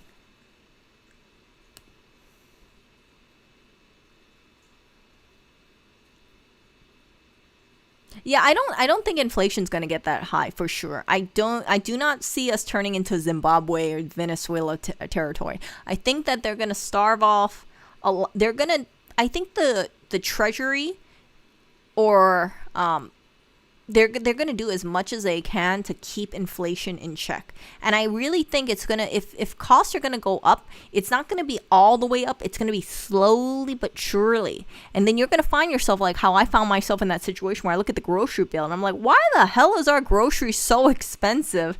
It's, you don't even realize it's happening. So really think about, this is the time, because I don't see prices of groceries going down anytime soon, especially with things like the Mu variant coming around, especially because of things like if the Mu variant or Delta remains to go up, You might have people who say, hey, I don't want to work at this kind of thing because I want to limit my exposure. Oh, you might have truckers who maybe don't feel comfortable, trucking across state lines. I'm just, these are just examples, right? And some people, I don't know. Maybe they'll just say, screw it. I don't wanna work in certain jobs because it's so understaffed. So yeah, if that happens, I kind of feel like, yeah.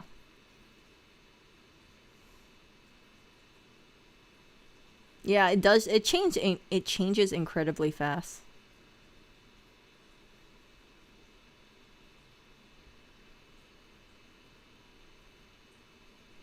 Yeah, I gotta check out how Apple's sales figures are. I mean, I don't want to be all like, oh, let's just compare everything to Apple, but I really think that, yeah. So I know people like Lewis will be like, oh, Apple's gonna go down. Let's be honest here. Apple has so much cash reserves.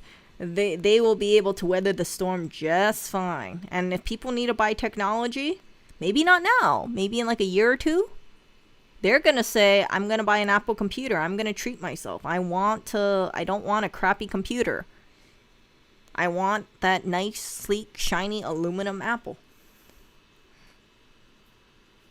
So yeah, I really do believe people save up for electronics and technology, especially if they have to stay indoors. So it's a good opportunity for independent shops coming in the future.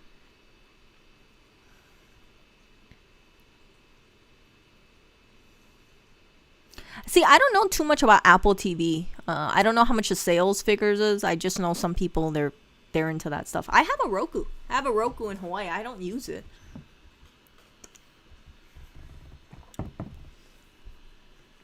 Graphics card. There's still chip shortage, yeah. Chip shortage. Chip shortage.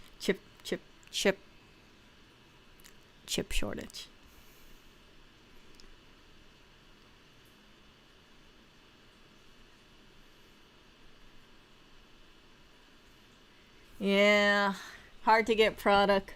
Yeah, I remember hearing about the truckers.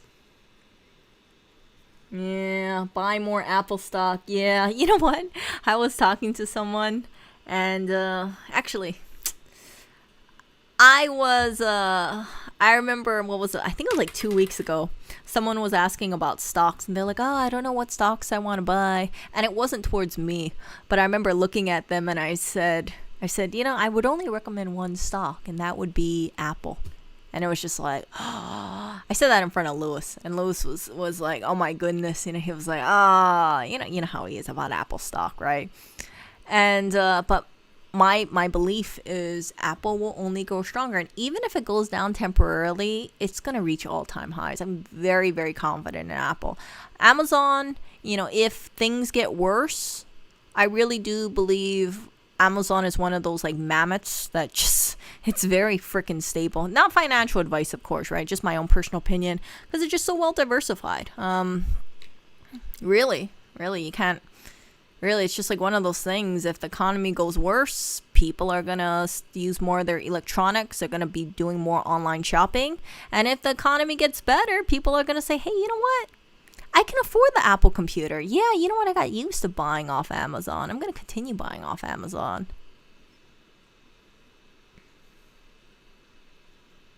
Oh, at least pint the can Oreo. I'm actually in the kitchen right now.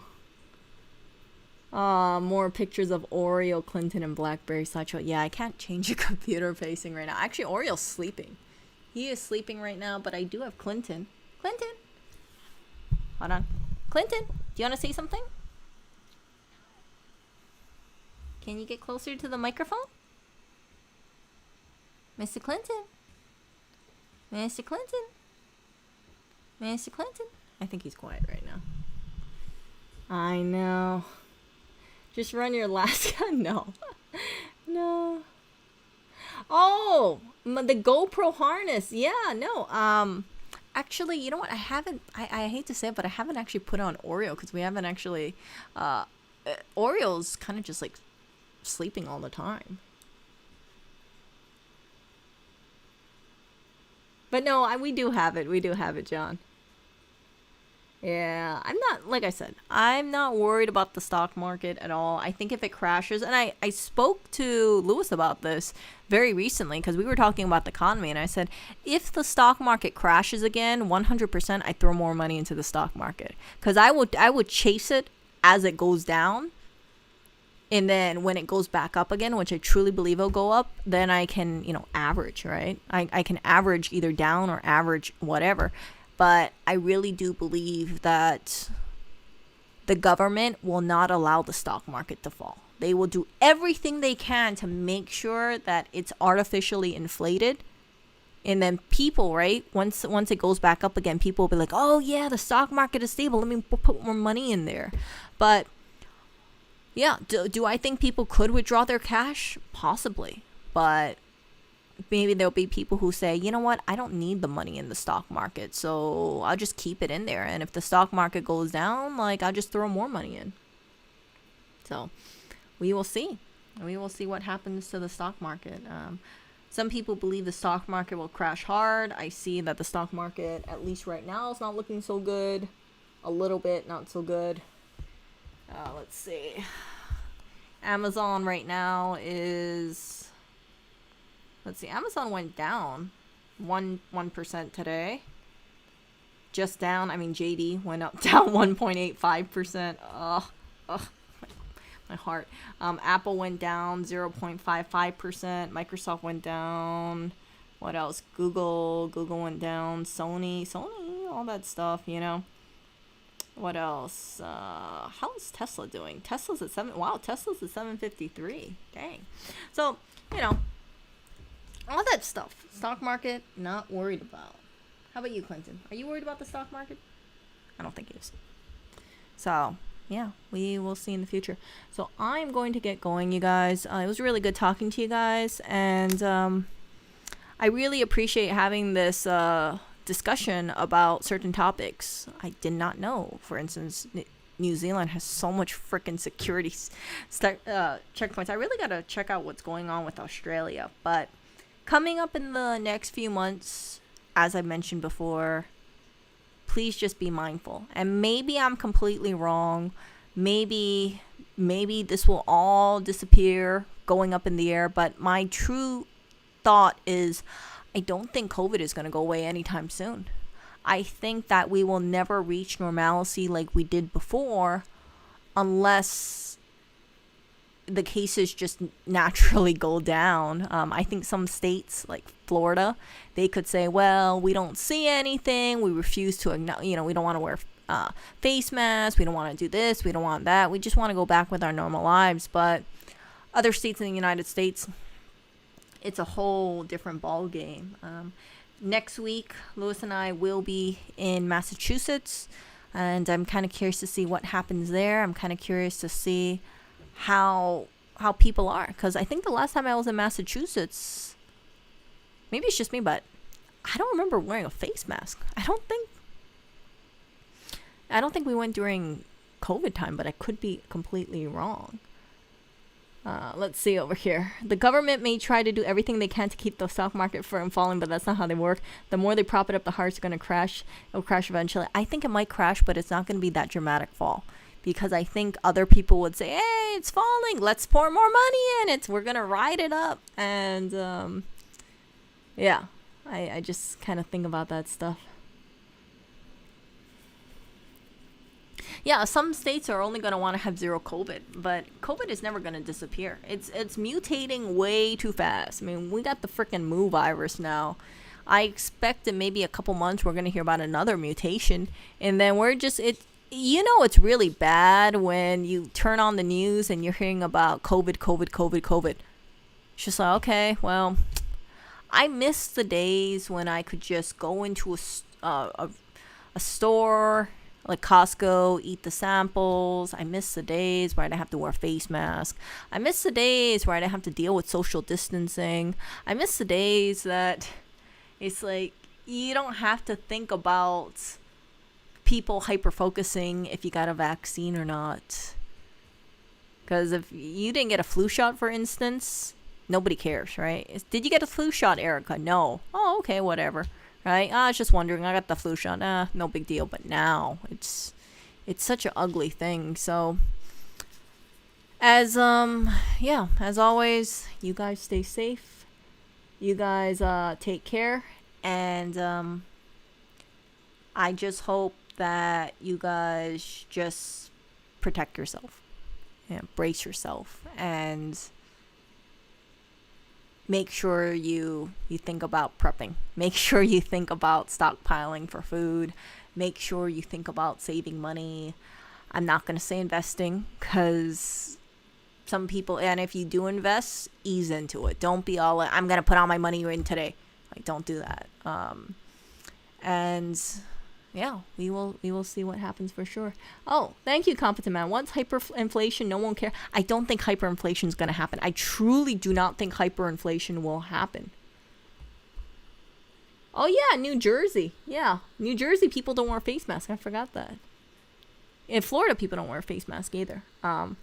I really do not think hyperinflation is going to happen. Copaz, you're in my chat right now. Really quickly, do you think hyperinflation is going to come? You're in New York too. So hyperinflation, you think you see that happening? I don't. I think that there's going to be everything done to just say, if it does happen, it's going to be really gradual. It's not going to be, okay, if you want to buy a loaf of bread, it's going to be $200. Because once you start raising prices like that, the government has this another thing, because they're going to have to think, we got to raise the amounts for WIC. We got to raise the amount for food stamps. Oh my goodness. Now so much of the country can't afford stuff. We got all these people waiting in line at food banks, and it's going to be such a mess. 100% it'll be a huge mess. And what can I say? So that's why I think if I had to do a pros and cons list, it's like artificially inflate, hope things go down a little, and if it does go down, like, great, you'll work yourself into a payment plan of the next 100 years. But yeah, I think at this point, when I think about like US debt, it's just like, it's such a joke. I don't even see how we could ever pay that thing off. I miss that. What was it Clinton's administration? We actually had a surplus, and now it's like, oh my gosh, the number is so staggering. Like, what is an additional $2 trillion? Like, that's nothing. I wouldn't even think about anything. I'd be like, I lost track after a couple billion.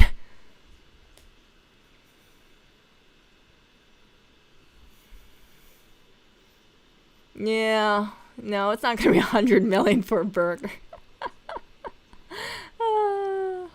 It's not gonna go through it. Yeah, it's a I think it's turning into like the frog in the pot with the heat slowly going up, but it's never going to be out of control. Like, for instance, right? Chicken, as much as it pisses me off, chicken at one place is $3.99, but of course the store near us is $6.99. Salmon at the store near us is $15.99 a pound, and this is farm salmon.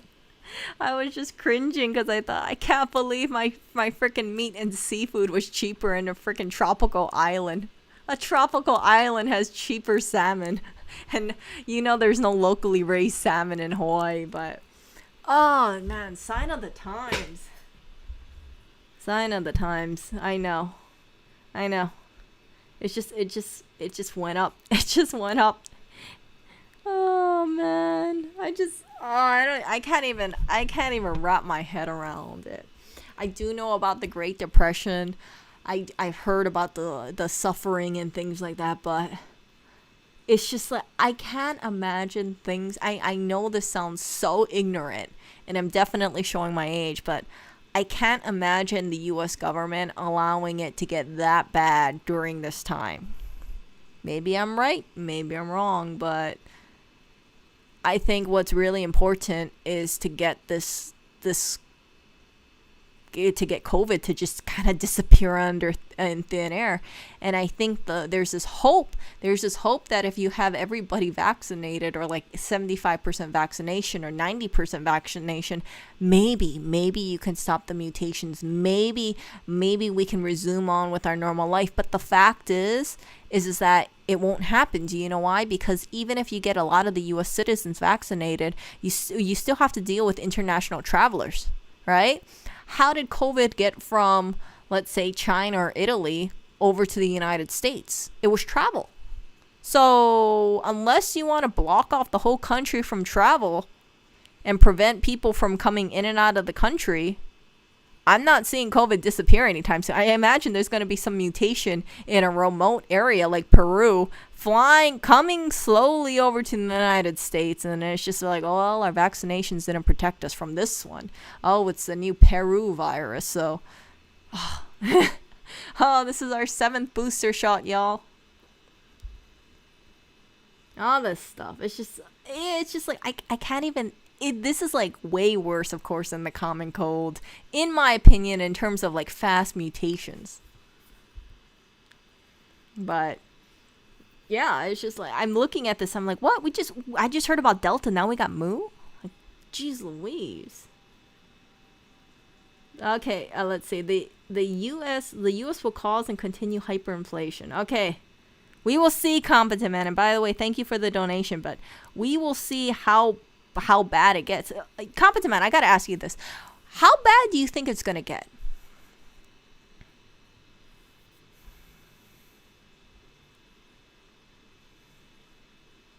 Oh, geez Louise. Oh, China thought we brought it? Oh. How long do you think it's gonna get for things to like really spiral out of control? And I know maybe a lot of people can't answer this. We can just speculate it. But I just think things are going to go on a downhill for the rest of the year. I think that once eviction moratoriums happen, you're going to have hopefully it's not going to be pandemonium. What I'm hoping happens, and I hate to say it this way, but I hope it's like slowly but surely, if you have to evict people, you do it in stages. It's just like, okay, yeah, we'll evict, a X amount of people every month. And that way, it's just like, it doesn't happen all at one time. So people will think like, okay, some people lost their home. But we don't see the streets swarming with all these people crying that they lost their home all at one time. If they do it gradually, I think it would be okay. Wow, very bad. Within 2 to 3 years, 30% per month. Wow. Okay, so you guys, we will see if Competent Man's prediction is right or not. So some of you guys are very informed with economics. For me, I'm just kind of thinking to myself, like, I don't see it getting that bad, but that's just my views on it. Because I imagine, like, if it gets that bad, you're going to have civil war, you're going to have looting, you're going to have pandemonium, you're going to have, of course, militarization of police trying to enforce rules. I don't think, what I don't think will get out of hand, though? The rent situation. I don't think rent will get out of hand because, like, if people can make payments on their rent, they'll be okay, because the landlords, you can't charge $6,000 for rent if your tenant can only pay $2,000. You see? Yeah, but I think now you're going through the whole court system, right?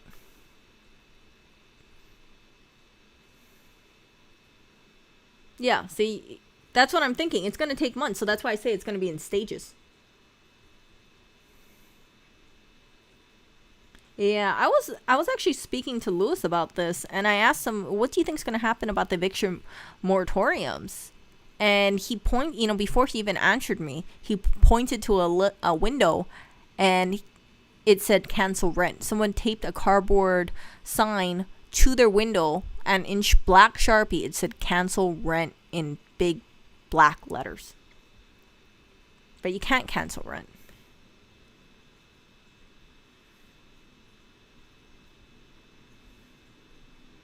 At least no one will be bored. Interesting times. Oh, Competent Man. I don't know. I think we're gonna be on edge. We're like, okay, you guys, I got my blackout curtains over here. Jeez, I feel like Walking Dead.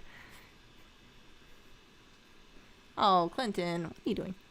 By the way, thanks for the donation. But yeah, I don't know if I would really say it'll be interesting times. I think it'll be chaotic times. I think that we would be like, oh my gosh. And then you have all these people who are prepping, who's like, oh, I got I got tons of ammo and things like that all ready for it.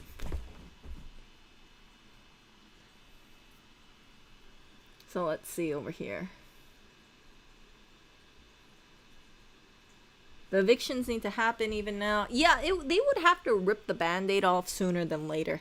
Because the more you starve off on it, the more it's not helping the economy. I hate to say it that way, but truly it's not. Because if you've already done it for this long, people are going to have this expectation, well, if you've already done this for, let's say, 1 year, why don't you extend it for another 1 year? Why don't you do it for 2 years, 3 years, 4 years? And then the moment when you say, okay, it's been 4 years later, we got to stop the eviction moratorium, people are going to say, no, I'm so used to not paying rent. COVID's not over. All that stuff and all the arrears from not being evicted earlier is just going to pile up, right? So yeah, you still have to kind of cap that at some point.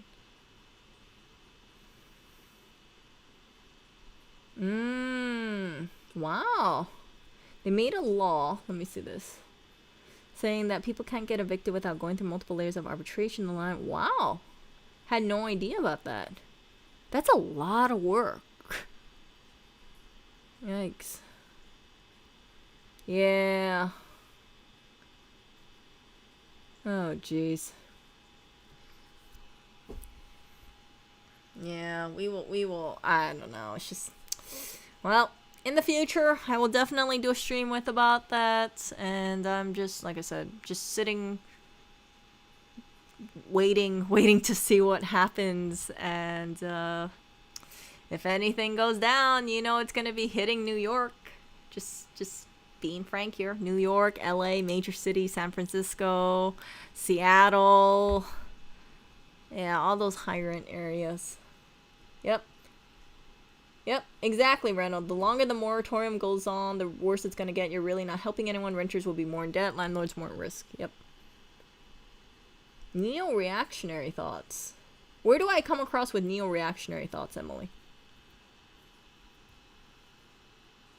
I've heard about that. I did see an article where they were saying landlords are becoming in debt because, they did the whole house of cards thing.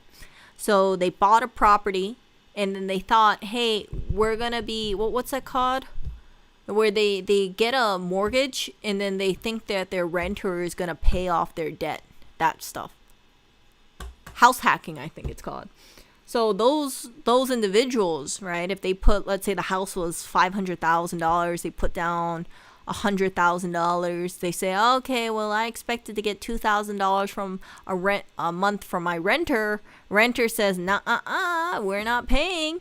A mortgage is still going to be due from the bank. So the landlords are going to say, crap, they never paid me in about 12 months, so I owe the bank $24,000. And if they don't have $24,000, then of course the landlord becomes, goes deep SOL. So, yeah, it's just, I know people who did that kind of stuff. People who would say, okay, all I need to do is save money for a down payment, and then I will hold on to this property for 10 years or 20 years, and then my property will be free. And they couldn't pay the mortgage for themselves. But thankfully, at least in Hawaii, from what I've heard, the people that I know who are doing this, their tenants are paying. But other people, right? Like, I think Sonny was open about his situation, and thankfully that tenant is now gone. But there was a tenant that he had that just refused to pay him. And, yeah. You can get evicted for other reasons.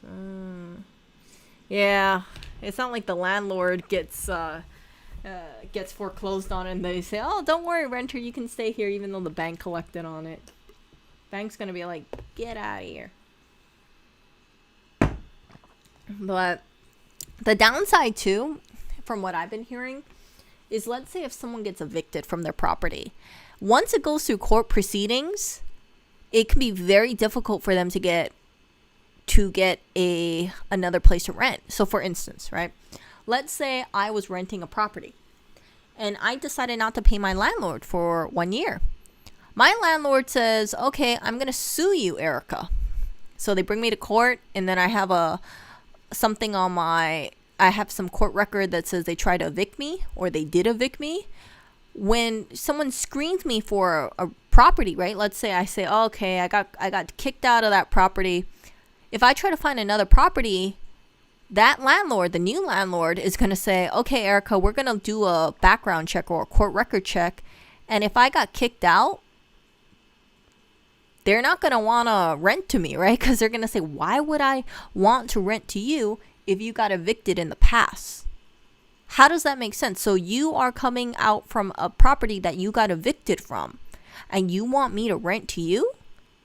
A landlord would say, I would be crazy to rent to you because you shafted your previous landlord.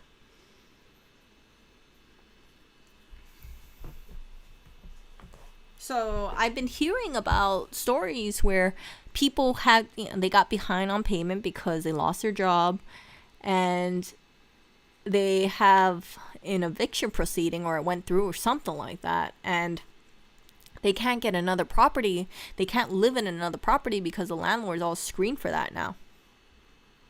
And they were looking at that stuff too, right? They were looking at that stuff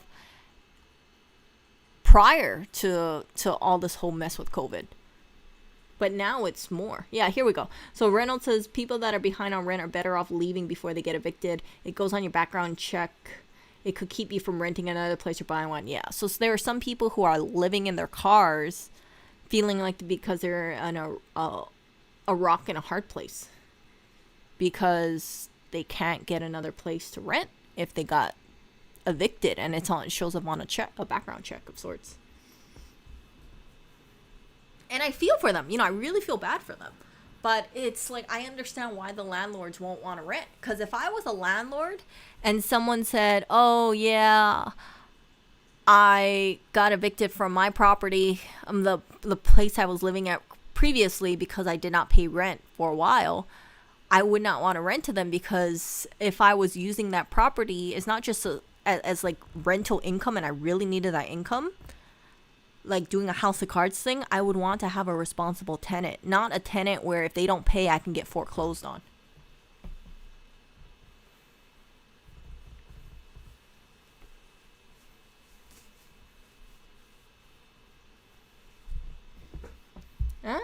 Let's see this.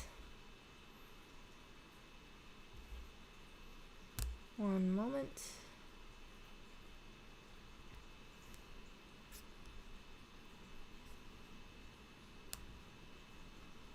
By the way, depending on how I feel tomorrow, I might actually do that 16 personalities quiz. But it definitely won't be today. I gotta go to sleep soon. I'm like feeling my arm and I'm like, damn, it feels so freaking swollen around that area. I don't even want to move my left arm very much, so I'm just sitting down with my arm staying upright. Oh wow, look at this. Oh geez Louise, this is a lot of writing. Holy crap. Sorry.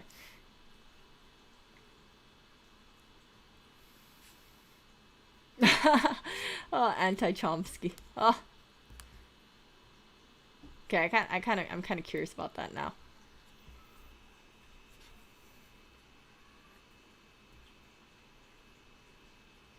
Wow. Okay, let's click on that. I got the Moderna shot. So that's why my arm hurts. And I've been hearing that it'll hit me within 12 hours, so I've been drinking tea and kombucha, and I also self-medicated with a cookie. So I had chicken salad, I had kombucha, I had tea, I had like nibbles of a cookie, and I also had a bag of popcorn. I was like, oh my gosh. And I had carrot sticks as well. I was like, man, I gotta eat that popcorn. That popcorn called out to me. It was, what was it? Pop Secret Home Style. So yummy. So tasty.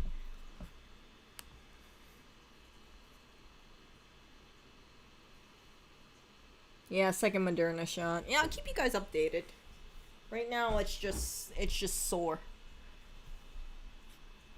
But yeah, like I said, in case, and I know I'm going back in circles with this, but I made that decision not because I didn't think there were risks or not because I didn't know there was risks, but I just thought to myself, my family's worried about me, and everybody else got the vaccine, so I don't want them to think like, oh crap, if any Erica gets sick with something, then it's because she didn't get vaccinated. At least it's off of their mind.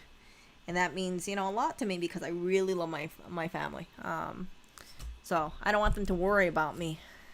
Even my 91-year-old or 92-year-old grandma got vaccinated. I was like, dang.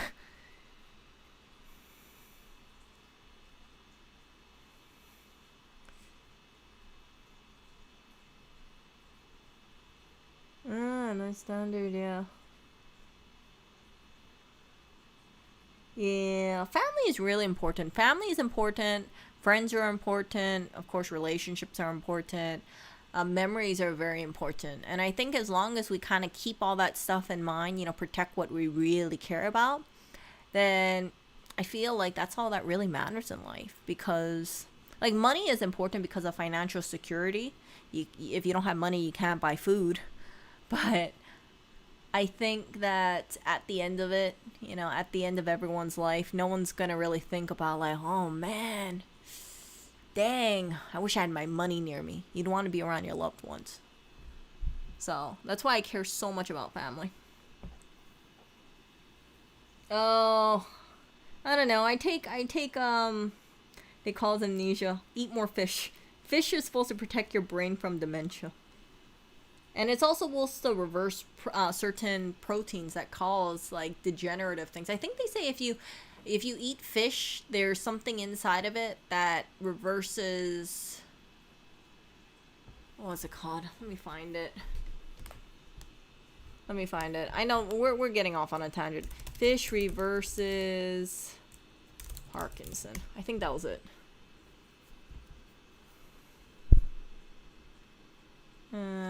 Here we go.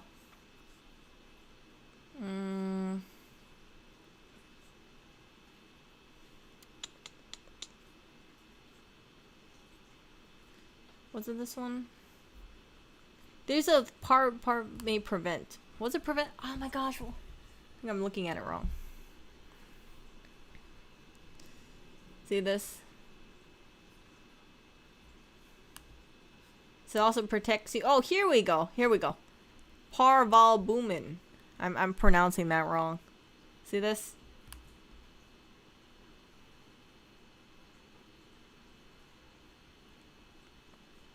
Vitamin B3, reverse memory loss.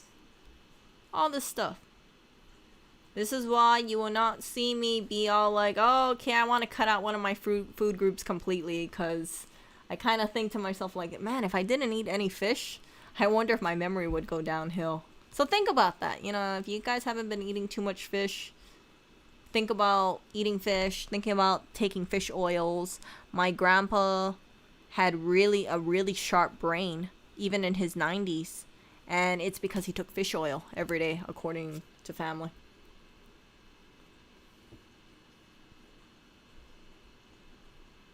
Okay, here we go. Let's see over here.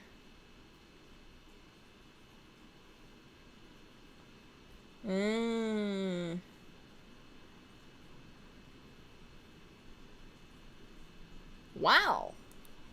Jeez, if a renter can't pay back the deposit, court they get kicked out. Dang. Yeah, New York they care more about the renters. I've heard about that. Yeah, you gotta be really careful about that stuff. Because same like olive oil, because they say sometimes like you think it's really pure, but it actually might not be as good as you think it is. Like olive oil, sometimes they cut it with like cheaper oils, or it's like an inferior one. There was like an olive oil test, and they found that like not all extra virgin olive oil is actually extra virgin olive oil. So Mediterranean diet is better than all others. I think a diet that is rich in my personal opinion, vegetables, not too much fruit, but you still got some fruit. Like blueberries is good for antioxidants. I think a diet with fish, chicken, not too much, not like try to stay away from like high sugar, fried foods, all that stuff is good. I personally try to reduce my gluten intake. Obviously, I'm not anti-gluten, but yeah, all my cookies have gluten in them. But yeah, I think that's really the way to go. Mediterranean diet, I think, is very healthy. But it all depends, it all depends, because some people, they find themselves working better with carnivore diet. Some people say like they had IBS, and it was because they were eating vegetables. So their stomach does not tolerate well with vegetables. So if they go on carnivore, they find that their health dramatically improves.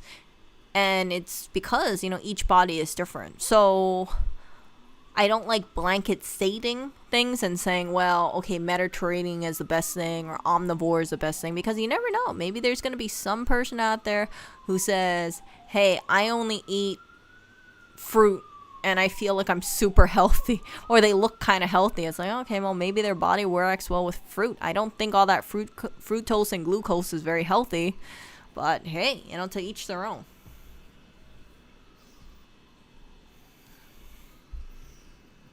Vegan, have I tried vegan food? Yeah, I don't like vegan food. I mean, like, I don't want to say I don't like it. I don't find it satisfying. Okay. Like, if you had vegan food, I don't care if it's like a really good vegan restaurant. You compare that with a really good steak from a steakhouse, hands down, no questions asked, the steak is way more satisfying than the vegan food. I've tried a lot of vegan food, okay? A lot of different vegan foods. I've tried a lot of Indian foods. I've tried expensive places too. And at the end of the day, there's nothing as satisfying as having a medium rare steak that's basted in like butter or rosemary with onions and mushrooms. Like there's nothing that compares to that. No garbanzo bean compares to that, and no lentil compares to that. As much as some people will be like, oh, it's so tasty, it's like just like the complexity and satisfaction of flavors in a good piece of steak. There's no words to describe it. There's no words to describe it. But yeah, I remember, there was a time where I was vegan/vegetarian. I want to say mostly I tried to be vegan, so I was vegetarian for a period of time. I have to say, okay, so I was eating a lot of soft foods during that time, because beans are soft, rice is soft, steamed vegetables are soft, and this went on for I think about 2 months, and I had to stop because I noticed my brain was changing. I was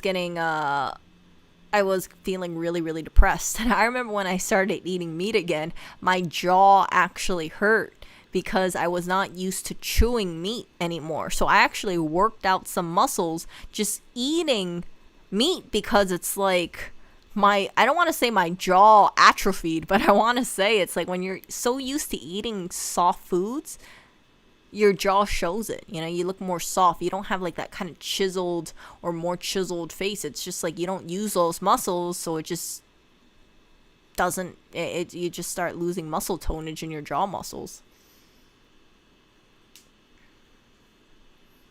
So yeah, it's just like, go to a vegan restaurant. I found a lot of their food is full of grease and oil to give the fake chicken or sick. Oh my gosh. Yeah, I mean, like, I look at it and you have it, and it's like, it's a breaded something. It's like, I gotta say, I give them credit, because they really do try to make it like meaty, but it's like you have it and you're like, yeah, this still doesn't compare to a steak. This still does not compare. It's like, it could be tasty, but at the end of the day, again, it's not as satisfying as having a good steak from a steakhouse.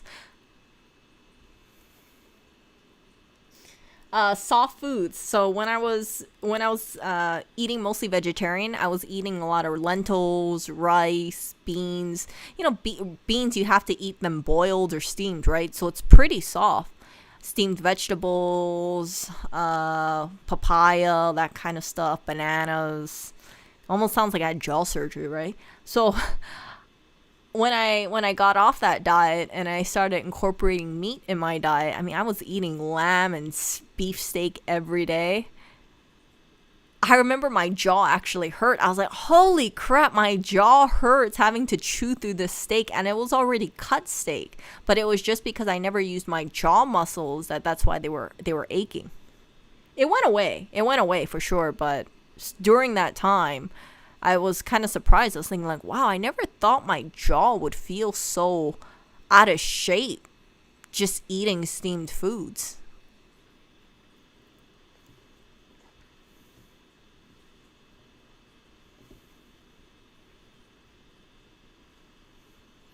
I'm not had to say their cocktails were amazing. I think all cocktails can be good. Like I used to drink Chambord 7 and that's considered vegan, right? Chambord with 7 Up. That's vegan. So I'm not going to say anything bad about an alcoholic drink. But yeah, there's this dentist, I believe his name is Weston Price. And we are getting off track, but hell with it. Look at this guy. So Weston Price. Let's show this. Look at this. Native people eating traditional foods had physical excellence and splendid facial and dental arch and no cavities. Compare these two. Where is it?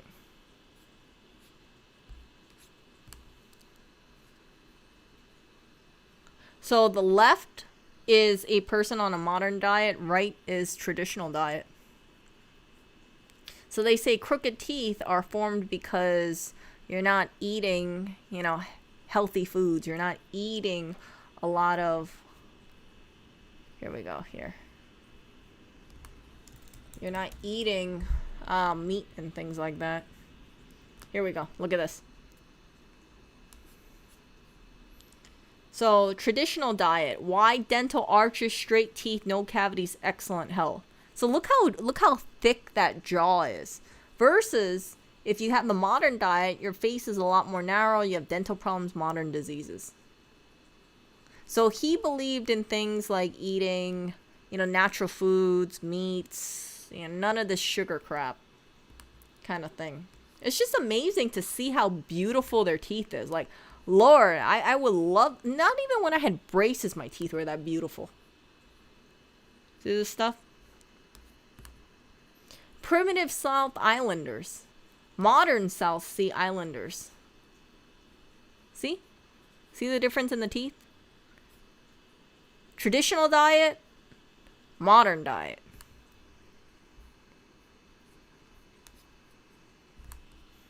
So what did he believe in? Let's check. He believed in eating whole unprocessed foods. When consuming meat, make sure they're coming from pasture-raised animals. Eat wild fish rather than farm-raised. Full-fat dairy. So you can kind of tell I have incorporated some of the Western Price things in my diet. Of course, cookies do not fall under here, right? But that's why I try to eat things like salad. I try to eat like chicken breasts. I know it's not pasture raised. Freaking pasture raised grass fed beef is so expensive. I do prefer eating wild caught salmon, but that is so freaking expensive. My yogurt, I like doing a whole milk yogurt or a 5%. And yeah, I do love my full fat products. See, organ meats, I do take grass-fed liver supplements. Not all the time. I'm not that good with it. Bone broth. See that fatty meat? I have pork belly in the fridge. See?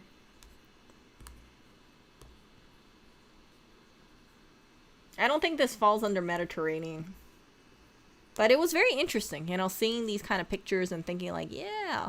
Sometimes when you look at the faces of vegans, their faces are super freaking narrow.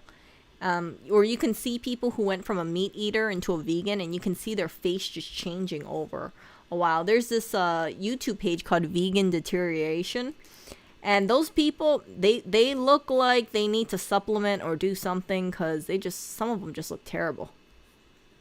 Look it up. There's a YouTube page called Vegan Deterioration. She is very committed. She used to be a former vegan for, I believe, over 10 years.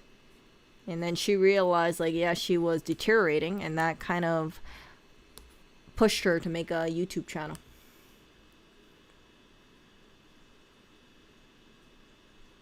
I know. Now, someone asked me about veganism. I don't think food dyes are healthy. I think you should limit it.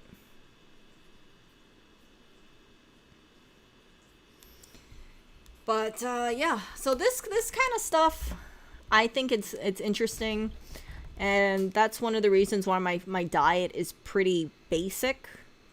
But see, cod liver oil. If you guys have been following my stream, I used to take cod liver oil. I ran out of it, and I just kind of thought, like, I don't need it. And then I used to eat eggs. I do take beef liver pills, bone broth. I'll take that. I don't mind eating fish. Yeah, so there are some things that I think more people need to be eating. And yeah, a lot of the stuff, this is not vegan. But when people deal with, let's say, small children, I would not mess around. 100%, I would not mess around with nutrition for little kids. I don't care what people say. I don't care what people say about, like, oh, think about the cows and all those greenhouse gases. I'm thinking, like, look, there's more pollution coming out from the frickin' factories than the damn cows. So before you start blaming the cows, think about those huge factories going around in the world, right?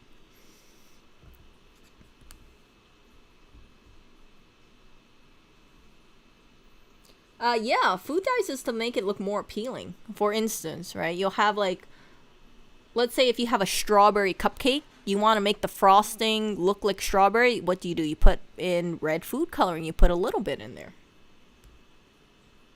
It's like an aesthetic thing. There's no health benefit to it. It just makes it look prettier. That's really it. That is really it. See? Okay, you guys. I think this has turned into like 5 streams in one. This went all over the place. But what can I say? You know, sometimes when I do these streams, like, I have people say things, and then I'm thinking, like, hey, yeah, let's talk about it, and then the stream just goes, like, off point for sure. But yeah, it's good. You know, Zaethos, it's good. Your brother and his wife are strict vegetarians. They're not imposing on the trends.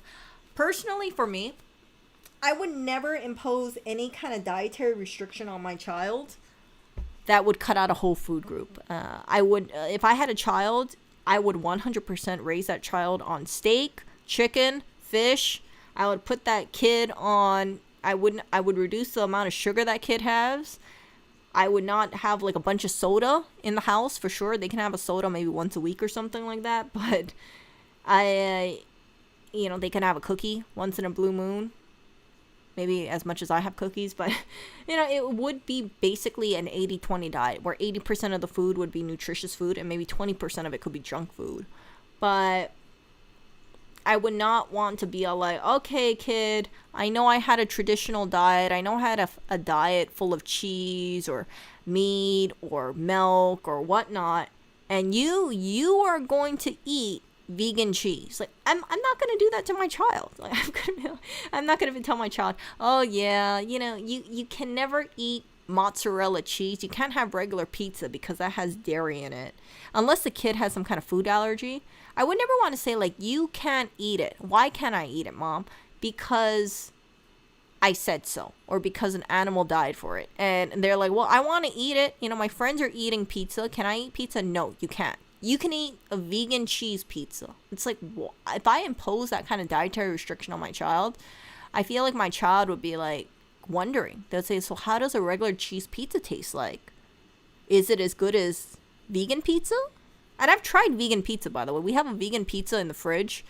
I made one, and I bought 2. I made one, and let's put it this way. I don't want to make the second one because the first one sucked. It sucked. I want a vegan burger with extra thick cut pork bacon. You can do that. You can do that. Just, I like a burger with freaking bacon any day. I'll take out the okay, if you have time tomorrow, watch the Tucker Carlson interview. You know what I'm gonna do? I'm gonna watch it tonight, but I'm gonna watch it after this stream. And I'll get back to you, Emily, about this Tucker Carlson interview. How's that? So if you're in my stream tomorrow, I'll make a mention of it. Kids are mandated to like bacon. I think bacon is one of those very tasty products. But I'm not going to lie, you guys. I saw vegan bacon. I've seen it in one of the supermarkets near us. They have like this big vegan section, okay? I looked at that bacon and I thought, what the beep is that? I was just like, it looked horrific. It had like the color of bacon in there, but it also had these like little holes in it. And I just thought like, oh gosh, I don't even want to try it. And I've tried a lot of like fake meat. I have, I've tried fake meat substitutes. Some of them is okay, but some of them is just so artificial at tasting. It kind of reminds me of like a wannabe dog food kind of thing, where it's like you can tell that they made the treat like meaty, but they made it really smell really meaty. That kind of stuff. It's like, geez. So who knows? But I know some people will talk about conspiracy things, and I know I'm getting really off track, but some people will talk about conspiracy things such as maybe there's a push to have the people be vegan or vegetarian because of meat supply, right? But I kind of think there's a hole in that thing, because the freaking price of vegan meats or vegetarian meats, they haven't gone down really. So it's not like regular meat is $12 and then the vegan meat is $6 across, per pound kind of thing. The vegan meats are actually very similar to it. Now, if you do have people going over to vegan alternatives, then I kind of think to myself, I think it would actually benefit companies, because they would say, hey, instead of raising, and this is just my thinking, right? Instead of raising an 800-pound animal, 400, 800, I don't know how heavy a cow is, 400 pounds maybe. Instead of raising an animal that heavy, we can just grow some soybeans, grow some wheat, add some flavoring in there, add some beets in there, and then we can charge like $10 a pound for it. and then yeah, I think the markup would be higher. That's just because you don't have to worry about spoilage either, right? If you have something like frozen vegan meat, that's not going to go bad like having raw meat. Raw meat, you have to cook it within 2 to 3 days, or you freeze it. So, yeah, you have everything in the frozen food section, all this vegan meat packaging. Shrinkage is going to be low.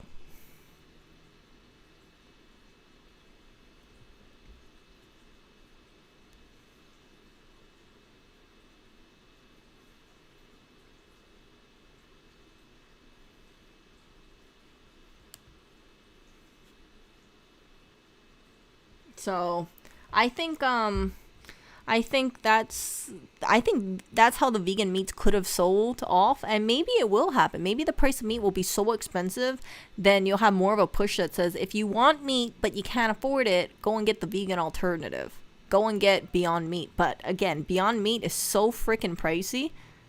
I don't even want to buy it. I've tried like Beyond Meat, and I just like, it's okay. I mean, it's pretty good. Don't get me wrong. If you have something in a spaghetti, I can't tell it's not meat if you add a lot of spices, because the texture is there, like a kind of crumble. But yeah, it's kind of like, if you can't afford meat, then maybe go with the vegan alternative if the meat prices go up that much. We'll see. We will see. Do I ever make fresh juice? No, not really. No. I drink tea. I drink mostly tea water and milk tea with no sugar. I just make a strong tea with evaporated milk, and that's it. Oh, this is a family channel. Yeah, so, all that stuff. Oh my god, Party just came in. Party, I hate to do this to you. Yeah, I'm so sorry. You just came in and here I am like, well, everybody's doing well, I think, Partey. I hope I don't think Jim is up right now, but I hope Jim is feeling better. Jim said that he was in a lot of pain. And And yeah, just hoping for the best for him and anybody who's in, not doing so well out there. I hope for the best for you guys too. But this has been a freaking long stream, and if you want to listen to what I said, you can go back.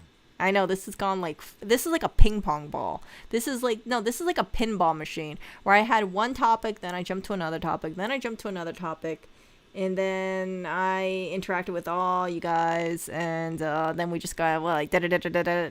Yeah. Yeah, some people work better on a high meat diet. Other people work better on a low meat diet. It's all up to the individual. For me, I don't consider myself to be a high meat intake person, but I do need to eat, at least in my opinion, about 5 ounces of meat a day to feel okay. If I have more meat than that, then that's fine. But if I cut out the meat 100%, I start feeling it after a while. Like, there's nothing that's more energizing to me than going to, like, an all-you-can-eat yakiniku place where I can load up on, like, kalbi and pork belly and all sorts of cuts of meats and just, like, eat tons and tons and tons and tons and tons of meat. And then the next day I feel like, yeah, I had a really good meal. I know. I don't know. It's kind of funny, my genetics being caveman. I must be one of the skinnier cavemen. Who knows? Who knows?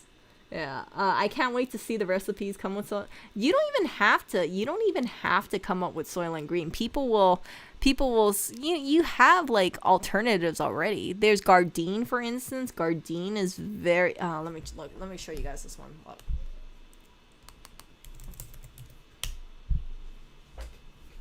Gardein, so there's like plant-based chicken tenders. Wow, this stuff actually got cheaper than I last remember it.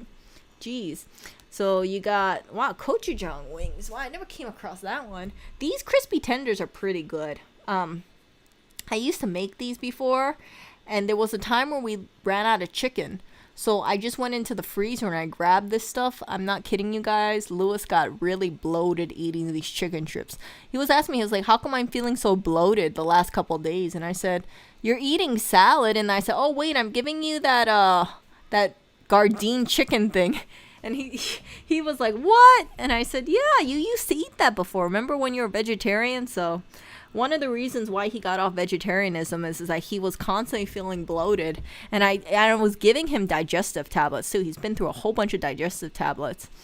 And I told him, I said, hey, maybe you're eating too many freaking carbs. Maybe that's it. So he went back on an omnivore diet. And then recently I ran out of chicken. So again, I cooked up this Gardein meatless chicken strips. He didn't even notice it was not chicken, but he noticed the bloating. Yeah. But these things are actually good. I've tried the crispy tenders. They are tasty. The turkey cutlets are good. What else is good? The mandarin orange crispy chicken is tasty. I'm not gonna diss the taste about it. These home style beefless tips. It's terrible. I don't know who, I've said this before, I don't know who recommends these beefless tips because I bought them thinking, oh, this is going to taste like beef. This is so terrible. I wouldn't even want to give it to a dog. It was just like, it was so gross, and I made it twice. And at the end of it, when I was reading the reviews, people were like, I haven't eaten meat in like 5 years and this tastes just like beef. And I want to, if I could, I would want to reply to the review comment and said, you must not remember how beef tastes like, because beef definitely doesn't taste like these things. It was just terrible. It was that beef tip thing. Don't get this. If you guys want to go vegan or vegetarian, please do not get these beefless tips because you will run back to being a meat eater if you try this. And it's very clearly that's meat free because it's just mushy. It's terrible. It is terrible. These meatless meatballs are pretty good though. I've tried a lot of the Gardein lineup. Chicken scallopini, that's pretty good. But the new stuff like gochujang wings, hot chicken tenders, I haven't tried these. But everything else I think I tried. Let me see. Now I haven't tried these chicken fajita bowls. I've tried the fishless fillets. They're good. They are good. see. I tried these chicken sliders. They're very small. Oh, I tried the holiday roast, I think. Maybe. No, maybe I didn't. Chicken scallopini. I think I said that was good. That was good. Chipotle lime chicken fingers. Kind of strange, but okay. And yeah. Sliced Italian sausage. I have that in the fridge. I cooked it. Let's put it this way. I only ate it once. I still have like 75% of the stuff left.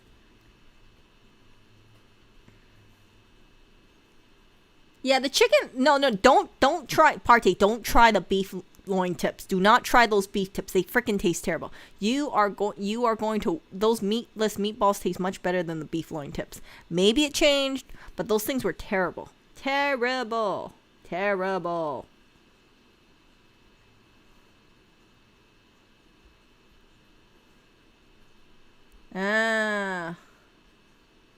Pasta and veggie-based foods. Yeah. No, Partey. Actually, you know, Partey, I take it back. Try the beefless tips. Tell me what you think of it, because maybe it's just me, but I did not like those beef tips. I did not like the fishless fillets. If you like things like filet-o-fish, these are good. These are good. They were nice. So Gardein, I would consider them to be probably the best out there for vegan meats. But that beef tip, ugh, not good. Chicken scallopini was good. Where is it? Yeah. So, I repeat, if you guys want to try this, let me know how you like it. If you guys really like this, I did not like this at all. If I had to live a life where that was my only beef choice for cubes of beef, I'm not talking like Beyond Meat, like ground beef. I'm talking like cubes of meat. I would not be happy with life. What about beefless tips with beef? Oh, competent man. By the way, thanks for the donation. But beefless tips with beef, I'm gonna put aside the beefless tips and I'll eat the beef. Why do you and Lewis buy the eggs that you do? I buy pasture raised eggs because I believe that chickens should have space to graze. So when you look at factory farming, and this is why I get kind of irked when some people say like, oh, well, Erica, if you knew what happened in farming, you would be vegan or you would be vegetarian. I disagree, because I actually knew about factory farming since I was 17 years old. I took a keen interest in that stuff because I wanted to know what goes on. So pasture raised eggs, the chickens are able to roam. See, they're out there. They're in grass, you know, they're being wild chickens. They can forage. But if you have regular eggs, if you have like factory farm eggs, it's not that beautiful. It's actually really restrictive. Hold on, factory farm eggs. It's actually sad because you'll see these chickens in crates. See that? And they'll actually poop on themselves. Yeah, I'm not kidding you. Like, these chickens, some of them never see the light of day, and it saddens me so much. So you can see, right? They're on the grate, and then when they lay an egg, it kind of goes down. And this is graphic stuff, okay? But I want you guys to know about this stuff because sometimes people don't focus on this. And then when you have cage-free eggs, that just means that they're not in cages. But you see how cramped they are? They can actually peck themselves. So they actually debeak these chickens, and they actually cut off the tips of the chicken's beak, so they can't bite each other. They can't wound each other. It's very, very, very sad. And although I'm not a vegetarian, I try to do my part to reduce the suffering. And the best way I can do that is support pasture raised eggs. It's instead of it being only 99 cents, our eggs are about $5, but I'm more than willing to pay that markup because I rather support these kind of farms. You know, these small farms where they're raising their chickens right. And some of these farms, they actually show pictures of it. So if you buy eggs, some brands, they'll tell you exactly what farm that those eggs came from, and then you can actually see a picture of the farm, you know, see the layout. And yeah, see this? So when people think of free range eggs at the supermarket, this is the reality of free range in a factory farm. Buy eggs from a source you know. So the eggs that I buy, I try to buy them from companies that I feel are legit. But yeah, there could be certain free range eggs where they're not pasture. So I try to buy pasture range eggs. I'm hoping that it's free range pasture, but you see, you can tell free range and maybe that's just cage free. But that's all, this kind of stuff, like, I don't want to support this. I really don't want to support this. I used to own birds for about 17 years of my life. So I don't want to think of like this little bird or these little birds who are just cooped up in these like horrendous living conditions. See? And yeah. See this stuff? Like, it's sad. It's sad when you see these kind of images. And it's not perfect. So maybe that's why sometimes they say, like, you should buy it from only people, farms that you trust. Companies that you think are legit.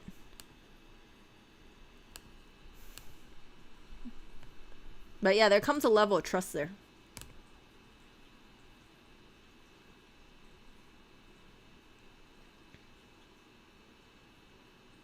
Yeah, you don't know. Here, by the way, I'm going to take away the freaking graphic image for you guys. Erica, Dr. Lecter swears by soil and grave. It may be, oh my goodness. It may be not be gourmet, but it's more like common men food. Common men food. Okay. By the way, thanks for the donation.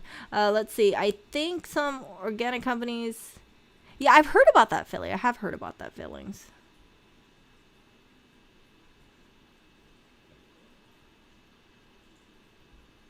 Gold Sean, yeah, transferring ethical, yeah. So I do believe in, I do believe in supporting small time farms and trying to push for better animal welfare. I don't think that if you care about the animals, you need to go vegan or vegetarian. Now, people would disagree with me on that. They would say, well, if you care about the animals, you'd only, you wouldn't eat them. But the fact is, people will eat them anyway. So the best thing you can do is say, push for better animal welfare standards. Push that pasture raised companies, they become bigger. Help them with their sales figure. Try to buy grass-fed beef. Freaking grass-fed beef is so expensive, so I can't right now because I just look at the price and I cry. I'm like, freaking regular beef is so expensive. I don't even want to think about how expensive grass-fed beef is. And all that stuff, Silence of the Lamb? Really? I haven't watched Silence of the Lamb in such a long time. Clarice Starling, I haven't seen that in such a long time. Oh, Gold Chef. I gotta, I gotta check that out. I got a bunch of things I gotta look at. I gotta look at that Sean Hannity clip. I gotta also look at this Gold Chow Farms. But yeah, all this stuff. Oh, livestock, dog. Yeah. So yeah, I know this has been all over the place, but I do hope things get better for the whole country. And I do hope that people support small-time farms. I think that sometimes people lump in small-time farms with factory farms, and that's not right. I hate it when people say, well, if you're a farmer, you must be a murderer. You must be a terrible person because if you cared about the animals, you wouldn't be a farmer. The truth is if you are a farmer, then even if you're growing lettuce, there's still going to be death involved because you might kill bugs, you might kill, creatures, poison, that kind of stuff. There are a lot of, you cannot farm and avoid death, I think. That's just my personal opinion. You bring a tractor in there, you might cut something in half, who knows? And sometimes if people are so focused on the cute animal that they don't recognize the bunch of bugs that are dying or things that are essential to the ecosystem. And yeah, it just kind of makes me kind of think sometimes. So push for animal welfare is the way to go. Support small-time farmers. I think sometimes small-time farmers, they have a much closer bond with their animals than people would realize. You know, if you have a multi-generational farm and you interact with your cows every single day, or you've helped raise them, or you feed your chickens directly every single day, and it's not like a huge undertaking. It's not like you have 30,000 chickens or anything like that. I think a farmer would take a lot of pride, and it's not like they would want to abuse their chickens because they have a close bond. So yeah, just think about that kind of stuff. Not all farmers are bad people. If you guys are prescribed to the whole vegan or veganism movement, I think that there are people out there who try to take care of their animals very well, and unfortunately, the animals eventually do have to pass away because people need to eat. Some people they have health benefits from it. So I'm not gonna crap on other people for being a meat eater just simply because the animal had to die. Humans evolved from eating meat.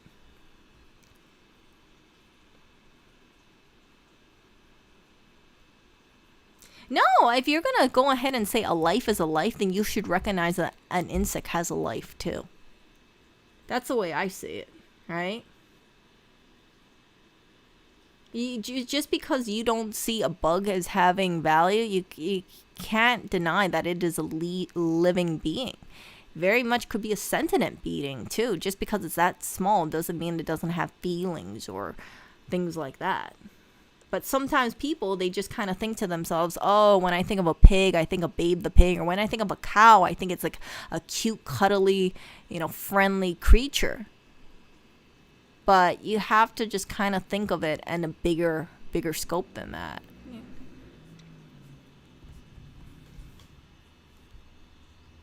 Accidental? Yeah, accidental you can't help. But yeah, sometimes people think like, oh, if you have a vegetable farm, like nothing has to die. That is the ethical thing. But you don't know if you're bringing a freaking tractor in there, you might run over a bird or something. You might cut a rabbit in half. Who knows? Right? A wasp. Yeah, I like to avoid the wasp. I saw a wasp come in here once. I sprayed it instantly. I had no remorse killing it. Yeah, I try to save the spiders, and I definitely try to protect the bees, for sure. But, yeah.